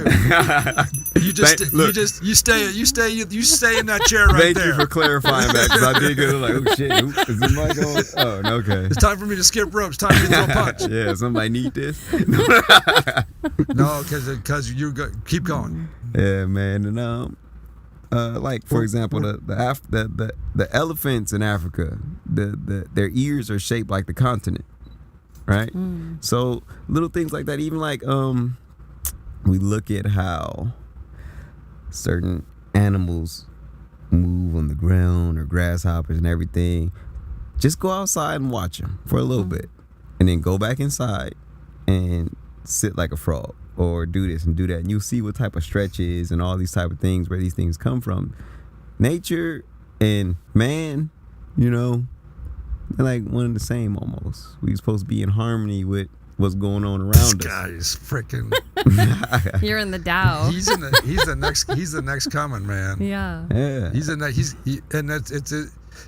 What is he? Yeah, I mean, in your language, what's he describing? Well, you're describing the Tao. We are a part of nature, and so to be in harmony with all elements. And you're doing one of the favorite things that I love to do. If I have a quandary, I'm like, oh, let's go observe nature. Yeah. Because the humans, we make all these crazy stuff up, like, oh, this is the next big trend or whatever. But if I go observe the bears in the woods, I start to understand my relationship to the world a lot better. Absolutely. But look what he's doing. He's taken these errant thoughts, this old programming, and he's transcending it. Absolutely. He's going from the cloud to the sky. Yeah. He's becoming the bigger, broader picture of things, which allows him to simply move through the present. Right. And it allows him to put the thoughts away. It allows him, whatever thoughts, it could even be good thoughts, negative thoughts, but then he has this integral balance between himself and his surroundings. Absolutely. And as a boxer, I'd imagine it's very important to be present. As a healthy person, yeah. That's the relationship that we have when our joy scores are the highest. Absolutely. When we have that harmony between this body and this other body that surrounds us. And then his senses wake up, and then he's in the moment. Yeah, and I love what you said even about fighting, like growing up in a hostile environment, how much you learned to survive. Like nature teaches us that all of a sudden you have to still be present, aware, to see what you need to do, right? So you wake up, you throw that switch, you read the thing, you become present. And how does that serve you in the ring? How does that serve you in your workout? How does that serve you as far as you having a learning curve? How does that tell us that? Because for our audience, 20 questions. Hey, listen. Well, listen to the He's gift. like your son. But listen to the gift that you're giving our audience. Oh, they getting some knowledge. They're getting some knowledge. So that understanding about not just having the book and then reading the book as if, oh, that's my duty, but the experience that you're taking from that wisdom, and how are you implementing that into your skill set? This is exactly how I'm doing it. I got this game, right? It's an Xbox game. I'm gonna just tell y'all this. I don't want to change it up. It's called For Honor. It's a sword fighting game. When I put my music on and I'm listening, and I'm dancing, I'm having a good time. I'm killing dudes left and right. But the moment I get mad and really try to get competitive, I start losing. I'm like, what is this? This don't make sense. Same thing with the fighting. When I'm in there having fun, I'm whooping ass left and right. The moment I decide to get mad and want to do it, no, it don't work out too well for me. So I understand. I'm like, wow, you know what? Everything I have to decide to be happy. I don't care what happens. He's got to decide to be happy. He's just making a choice to be happy. Yeah. He's just making a choice to be happy. Make that choice. Make that choice. Make Dang it. it. Dang it, make that Okay, choice. Look, check this out. It's raining acid. So You are such a mother family, I can't stand it. Thank you. What's that word again? Shafak. It's shafat. So look, No. I'm gonna teach y'all too. Shalom, Shafak. Shalom, shafat. No, Yeah. but it's a Peace tremendous. and Look at all the family. lessons. Look at all the wisdom we're taking from Yeah. that, from the gift that you're bringing. So, tell us. So you bring it. So you throw the switch. I call it a switch. And then once that switch is thrown, now what? Now what? Ain't no switch, brother. 'Cause look, I wake up right, and I'm like, yeah. Look, I ain't gonna lie though. First, I wake up, I stretch. Somebody gonna get rid of these hands today. First start out the bed, you know what I'm saying? Somebody gonna get these hands. And I said, oh yeah, that's me. Let me go ahead and fight myself, this anger up off me. I'm getting this proverb. Let me relax. Let me go outside and I got a balcony. So I go on my balcony, you know what I do? I take a nice breath of that fresh air. Even though sometimes I wake up at 12. There's cars and shit everywhere. I don't care. I wake up, I go outside now. You know what? I'm a free man. This is great. Oh, look at that green tree. Look at that green tree. Is that a squirrel? Is that a dog? Is that an old lady? You can just you can find anything to appreciate. Yeah. Gratitude. Gratitude, We call that man. gratitude. Yeah. Old school gratitude. Look, growing up in my household, you didn't know nothing about no motherfucking gratitude. Well, you're arguing that. Hey, listen. The sins of the father stop with you. You're absolutely right, and that's exactly what I did. And so you got that. So you're smelling you're seeing the squirrels, you're smelling the trees, you're where you're present, you're filling up with some gratitude, and now you go to the gym. Are you bringing that with you? Yes. It looks like you are, because yesterday you do. were smug as a bug in a rug when I was at the gym with you. Yeah, man, I bring it to the gym, and you know what it does? It uplifts the area and the people around you. You know, I've seen people in I lived in Long Beach, you know, man. And Leadership. I've seen. Leadership. That's how you did. Listen, that's real leadership. That has nothing to do with position. That has nothing to do with money in the bank. I got rich people telling me they're rich and therefore they're qualified. I'm like, look, you're not qualified just because you're rich.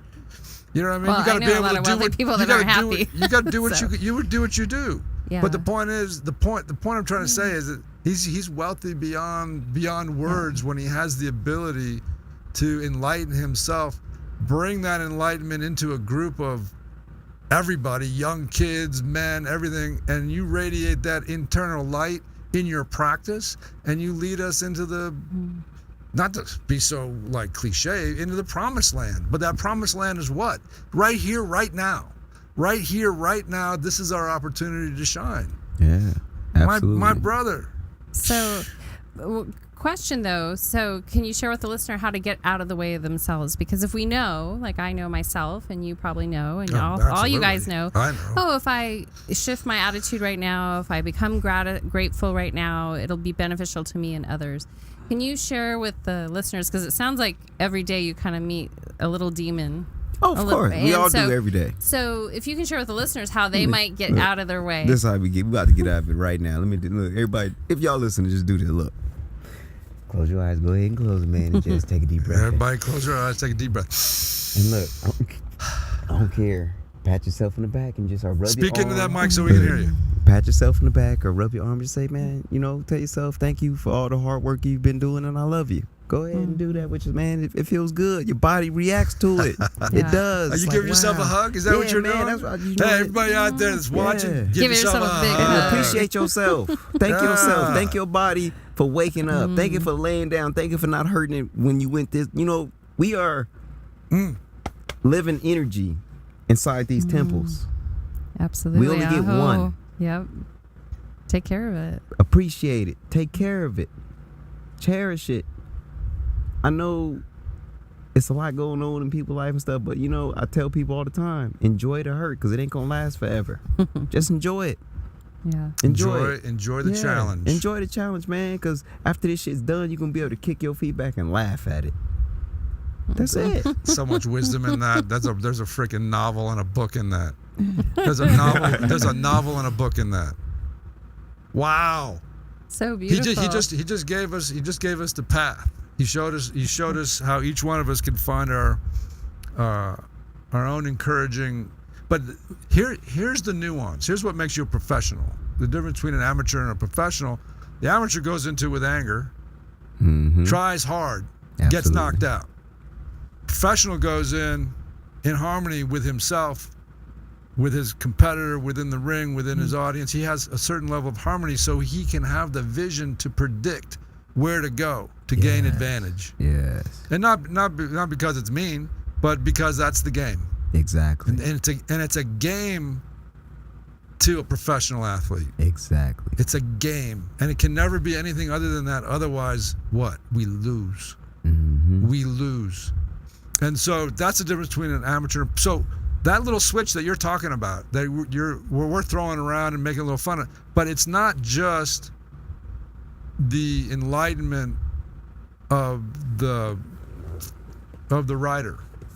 It's your understanding that you are pursuing a different state of being, something that's going to switch to allow you to see. Absolutely. So you're going from a blind man to a man that can see. Absolutely. And you know what that feels like.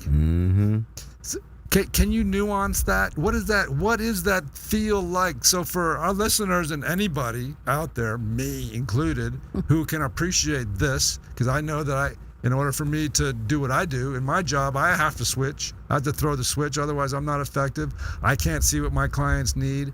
I can't be nuanced with the stories I tell. I can't see the light hitting in a certain way. I can't predict what somebody might. I'm blind. I'm a blind man. So you're doing it in a ring. I do it with film or theater or people that are trying to expand their talents. What is that? I go with what is that feeling? What is that feeling? Because for all the kids out there, for all the adults, for anybody that's on these antidepressants and they want to get off of them, for all of them that are in a bad relationship and they're not looking at it as a challenge, they're giving them their lives up. They feel like they have to sacrifice everything and be a martyr and dissipate themselves for other people's suffering and all of that stuff. You're not doing that. That's right. There's that fine line, man, where you're going from amateur to professional every day. That's where the simple question comes from. Why? Why am I doing this? So I can feel good. Yeah. So exactly. Right? You know?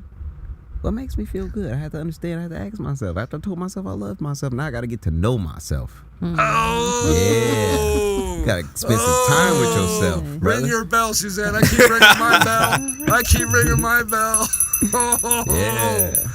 Oh, yes. There's that power of choice again, because I want to feel good. So what do you say to your students when they want to play crybaby, victim? How do you motivate them? I didn't see any of those in there, but I asked them, is that what you want to do? And it's a simple yes or no question. Yep. Is that what you want to do? Well, no, I do it. Okay, well, then stop. Just stop. What are you going to do? Okay, take a walk. Give yourself some time. If you can't stop right away, if you ain't got it like that, take a motherfucking walk. Walk it off. Drink some water. Jump up and down. Do what you got to do. Tie a shoe, untie it. Tie your shoes together and trip and fall. I don't care. Do what you got to do. But just stop. Whatever you got to do to stop, just stop. And then do the opposite. Yeah. That's it. If I see somebody that's upset and they yelling at the top of their lungs, you ain't shit, you blah, blah, blah, blah. If you know everything that person is saying is not true, then why you get mad? Who cares? Yeah. You know? And you know what you're doing while you're doing that? You're helping them. Yeah. You're not reflecting their negative energy. You're actually seeing, because you can see now. Yeah. And you can help them as opposed to be put off by them or need to knock them out. Exactly. And that right there was a lot of work for me to do, because I grew up so angry. If I found out somebody had their own room, I was ready to fight, because I slept on the floor most of my childhood. Yeah. That's how mad I was. You were incensed. I was mad. I was mad about every little thing. We grew up off of fucking boiled clumps of flour and chicken. You grew a body like you got on freaking clumps of chicken and freaking flour. Yeah. Hey, look. Good Lord. You know, we ate some of it, like, man, we was hungry growing up. I was mad, man. And then just to be here now laughing about this shit. Yeah. is a blessing. Absolutely. Well, you're a Oh. blessing. You're a blessing. So I'm curious about your decision to go on the contender. I don't know how much you're allowed to talk about it, but how has that been in relationship to employing some of these beautiful wisdoms in a media world of entertainment? That's right, the contender. It's been great. You know why? Because people. Well, you know what? This is what I'm gonna say. It's been great for me because everywhere I go, the people I get to see, like yourselves, what y'all want to hear? Some wisdom, some knowledge. We get to share. Yeah. We get the fellowship and powwow. That's right. Ain't nothing better than this. Absolutely. You know what I'm saying? Look, y'all enjoying with the hit. Look, y'all moving cheese like a motherfucker. You know what I'm saying? Y'all be really enjoying this. And I am too. Yeah. So I'm like, this is great. You know, this is really great. And this is what we decided to do. If you guys didn't like it, you guys wouldn't be here. Simple as that. You wouldn't. You be like, you know what? If you don't like your job, you know, get another one. Oh man, it's hard. Yeah. Hey, where there's a will, there's a way, and sometimes all you gotta do is just obey. Yeah. Beautiful. Where there's a will, there's a way. Sometimes you just gotta obey. You're that's all channeling you your gotta do, Tupac man. now. Yeah, you know, I think I'm about to write a song or two, but you know, I'm gonna have to give it to somebody else to sing it. No, I'm saying. So you got the contender under your belt. Yeah. You got a ton of good faith behind you. Where do you want to go? Where do you see yourself going? When's the next? You got to fight in November, don't you? I believe so, man. It's in the talks. I'm not sure. They've been talking about it, so I've been like, okay. Well, whatever the case is, as you guys can see, I'm ready. A guy like you's got to fight 3-4 times a year, though. I mean, since you're a gym rat, you're in. I mean, seems like you're ready to go a lot. I am. Recently, I had a lot of injuries and whatnot to get over, so you know, November is the perfect time, right amount of time for me to heal up and stretch out. You mean be ready by November? Be absolutely ready. Who maybe's on the card for you in November? No idea. Yeah, you got your That's a management coin working on toss. it. Yeah, everybody's throwing that around. Huh? Yeah. But All right, let's get you in the ring. Ooh, yeah, it's gonna be exciting. Once I get in there, it's gonna be exciting. Well, Whatever, when you figure that out, you make sure you come back over to us and you come on here and we see you fight ready and we can plug your fight and any other good things you're doing. So what else do you need? Are you looking for anything? You looking for sponsorship, but do you have people taking care of you? Well, in an ideal world, what do you have to make your journey better? Easier or better? Right now, let me see. Nothing. Nothing. That's beautiful. Yeah, look, let me tell you my diet, bro. My diet, I drink plenty. Hey, we had water. Chris Sweeney in here saying you're eating Chris some of his Sweeney, food. that's my man. He like if I need something custom, I'd be like, hey Sweeney, I need me some sandwich, some salads, brother. You know, Chris said I'm Sweeney a is the little- guy we had in here a couple weeks ago. Remember him? That Yeah, handsome and young he's been man? watching on here. Yeah. He's that handsome young man who came on here and kicked some serious butt and told us all about his journey and he actually. Actually, I think you're the one that helped him. Sweeney's a real good dude, and he got a lot of fire in his heart. Yeah. He was in the gym today. I heard. Yeah, he was. He was in there with a little cut finger. I'm like, Sweeney, what are you doing, bro? You like missing half your finger. He's like, I just wanna work out. All right. He got in there and he sparred too with a little half a finger. I was like, bro, your Yeah. finger is like missing a piece. Oh no. Yeah, but I was like, you wanna get in there? So You cutting get up in all there, that though. chicken and broccoli. Yeah, exactly. So it's like, I'm like, man. I'm like, you can't be cut. I need your fingers. I need some healthy food too. You Yeah. know. But So listen. So clearly you have a fan club out there at this point. Yeah, The contender and people have been watching you fight and care about your journey and all my that stuff. Shafak Club. Your Shafak Club. Yeah, The family my club. family club. Yeah, That's I love nice. So what about this? Is it a real club? A family club? What is Yeah, it? man. You know, everybody like I consider y'all family. That's Yeah. right. You know, can now. Everybody I talk to and I come in, I have good energy with. You motherfuckers can come over anytime. And That's all awesome. I have is water, but you can have some water. I love it. This woman can cook.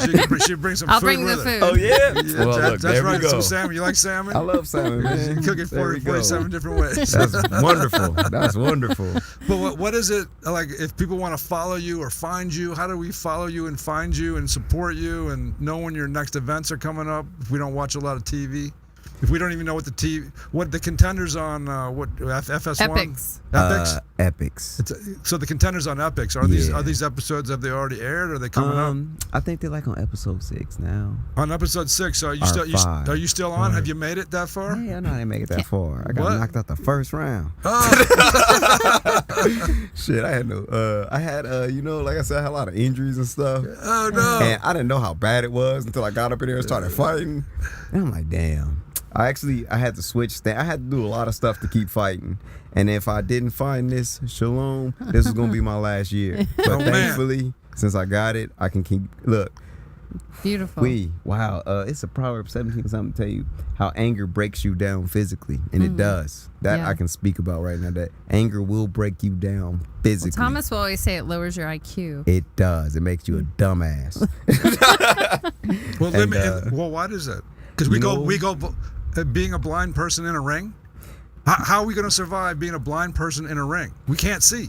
Well, let me tell you, the ring, this worldly ring, if you really, really want to survive, like I said, when I was a child, you make your mind up. I understood I wanted to survive.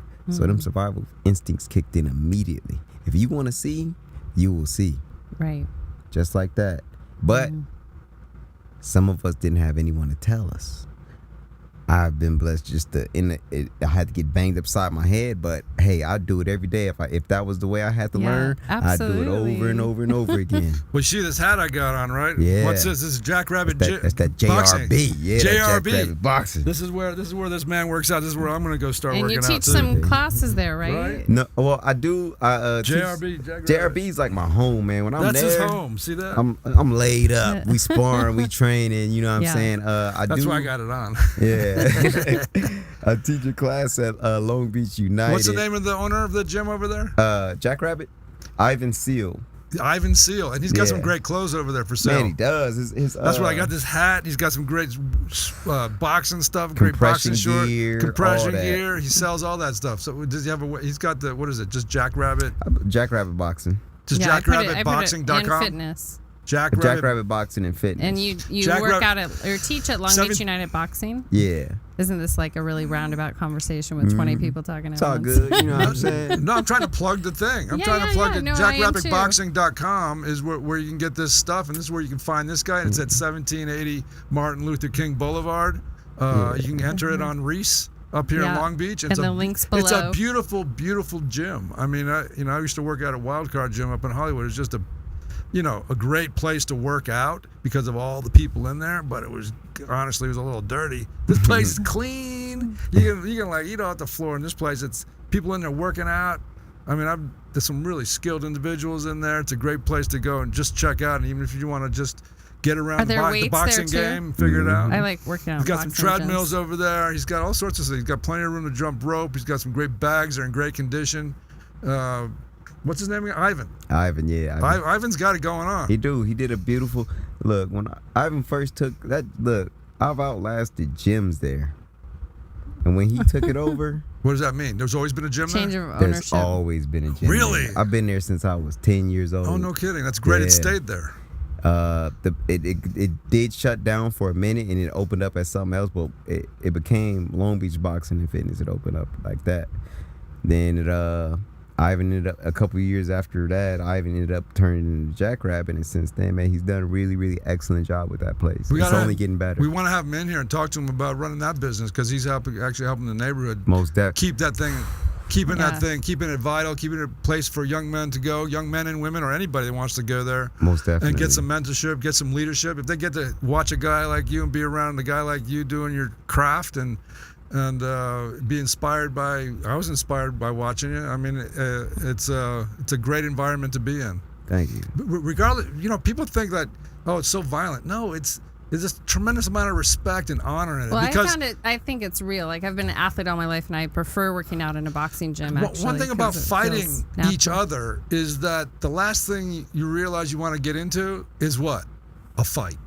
Because it's like you start to understand how vulnerable we can be to each other, and we don't know if a little man packing a big punch, and you don't want to test it. Yeah. It's like you start to learn to respect each other in a way that is honorable. Yeah. And appreciate other people's skills. Watch other people grow. As they grow, you grow. So it's like this ensemble of Spartans. Well, I think You know, it's it important is. It's to kind- you know know- how to like defend self and defend others. I was watching you Yes. dance. You were doing your shadow boxing. You had two youngsters behind you. I took a little bit of film on it so I could put together that little promo. And the one guy on the right, and the one guy on the left was like trying to keep up. But you could see him, he was missing the step. And he's going, dang, I can't get the jump, back. And he's sitting there, he's trying to get the jump, back. And you got the little man on the other side going jump, back, like shadowing the mini they me. do that. It looked like a mini me. This kid was like right up with him. And the other one was no embarrassment in there, like learning the dance step, learning how to move his And feet. that's exactly what it is. It's just a dance. It's a beautiful dance. Mhm. It's a beautiful dance of warriors and mutual respect. And if there's ever any disrespect, guess where it's worked out? right there in the ring. Right there in the ring. And guess what? Yeah. As soon as that happens, we respect each other again. Yeah. And that used to be more socially accepted practice in and amongst the neighborhood without a gym. We all kind of understood who we were to each other, and men were allowed to exercise that without getting thrown in jail. This is a place that we can grow up and expand and learn our limitations, learn how to respect each other, learn how to do all sorts of beautiful things in that gym. Yep. Got like a minute left. Anything you want to say to your loving audience? I want to still know where to find you. I don't know where to find you. Oh, well, look. I have At- an Instagram, and that's At it. Malcolm It's underscore McAllister. McAllister or Yes. Mac 12. Malcolm underscore McAllister. You Okay. don't do this Facebook thing. You know what? It's, I it's suck the at social media. older You do? generation. Yeah, I can only have one. I have an Instagram and half a Snapchat.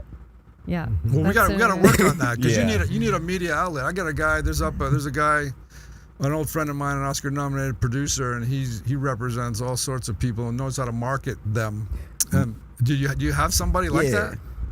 My right man's here. right here. Oh, you got that? Then Yeah, that's why you're here now snapping then stuff away. you guys should talk. I just spoke with this guy the other day, but in terms of marketing on a broad scale and being able to hit the Hollywood hitters and elevate somebody's what are we elevating there when we're elevating somebody's stature? What's that Well, called? a public figure can have an impact on a community. So having a place on Twitter, just the common place where a website, those kind of things helps people access you and be inspired by you. You're a Yeah, wise that's man. what we want. More people should know you and hear you and listen to you and watch you do your work. And as long as you're a young man as you are, you still got a few more. It could good, be simple as few more vlogging. good. You definitely got several more years in this fight game as long as you keep that right up. Absolutely. Keep that. Listen, it's been a super honor to My have pleasure. you here, My pleasure. and you'll be seeing me over at that gym. This gym on my head, Jackrabbit Boxing Academy. Right on. I'll be over there and trying to lose my 15-20 Amen and to get that. inspired and maybe jump in the ring and show you how to do it. I'll be looking forward to it, man. I want to see what you can do, man. But hey, the day you stop learning is the day you get your ass Never, kicked. and that's one thing about that place. You never stop learning because Exactly. you gotta what? You gotta survive and adapt. Exactly. I'll Right? take moves from the children. I look, I'm like, oh, that's a good one. Hey, Love ladies and gentlemen, that's Malcolm.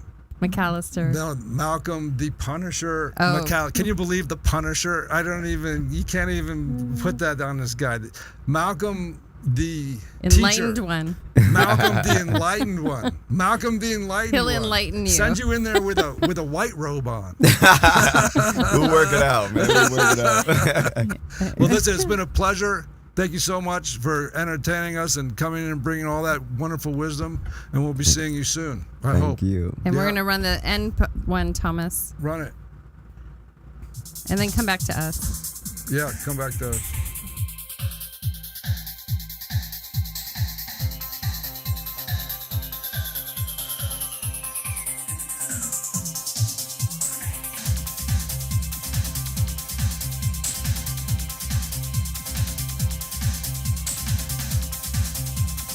Joy that we have.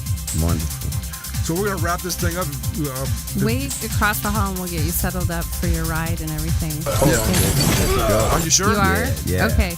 All right. You sure? Yeah. Okay, I got you. Yeah. You got him, Brian? Look, Yeah.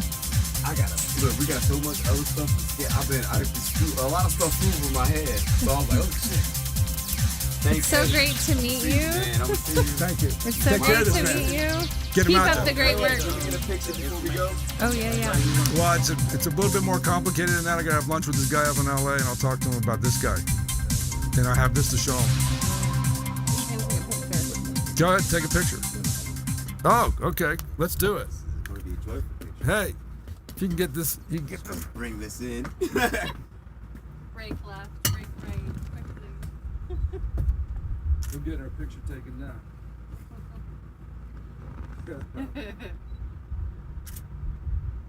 You get it?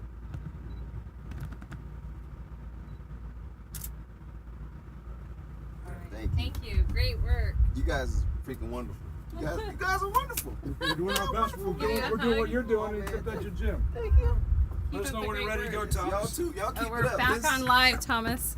Oh, we're back live. We're back live. We were taking a little photo op there for those. That was Malcolm, the Punisher, McAllister, and he was ready to rumble and shared some awesome wisdom with us, yeah? Absolutely. This makes me smile. That guy makes me smile. Yeah, what a full circle journey.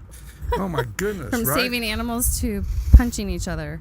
No, we're not punching each other, learning from each other. Yeah, Teaching tough lessons to each other through Yeah. our blissful ignorance. Absolutely. You know, and doesn't matter where you're coming from, you can bring light into that environment. He's coming from a Absolutely. very difficult space and place and has learned to adapt and bring light into it. And that's, you know, far more difficult than a lot of people are challenged with on a daily basis, and they're a lot less happy than he is, I can tell you that. Yeah, well, I think there's something to be said to learn to understand like those inner demons within self and learning how to master them and bring them to light is super powerful, and he's, you know, rising to higher levels within his sport and his craft and inspiring others. Well, I'm inspired. I'm always endlessly inspired by these Yeah. individuals that are taking these, that have, you know, taking a risk. I don't even think they look at it taking a risk. I think they've just learned to, if I want to enjoy this, if I want to be in this, if I want to be healthy in this, if I want longevity in this, I need to figure out how to throw that switch that he figured out how to throw. Yeah. Right? I mean, what a wonderful thing. And he showed us directly how to raise our joy scores. Yep. Absolutely. Power of choice. Did he not lay it out? Well, yeah, just stop it. Well, the beautiful thing is there's a Yoga Chitananda. Yeah. Chitananda. Have you heard of that guy? Yeah. Well, this guy sits up on a mountain all day long and he meditates and sits there, and he said exactly what he said. Yeah. The wisdom of this man on a mountain, and Chitananda said, well, if you want to be happy, be happy. Yeah. It's a choice. It is a choice. Sometimes easier said than done, but it is a choice. Well, when a person can see, they have a choice. Absolutely. Like he said, in his anger or in his discord, he has no ability to see, and at some point, he has no choice. He becomes reactive to those environments. Yep, versus responding. So, which is so important. So, when we live from a place of joy, we're much more effective in the world around us. Hey guys, listen. You have a choice. Make the choice to raise your joy scores. This is Thomas Ardavany with Suzanne Toro. Signing off. It's been a wonderful evening. Have a great night. Are we out of here, Thomas?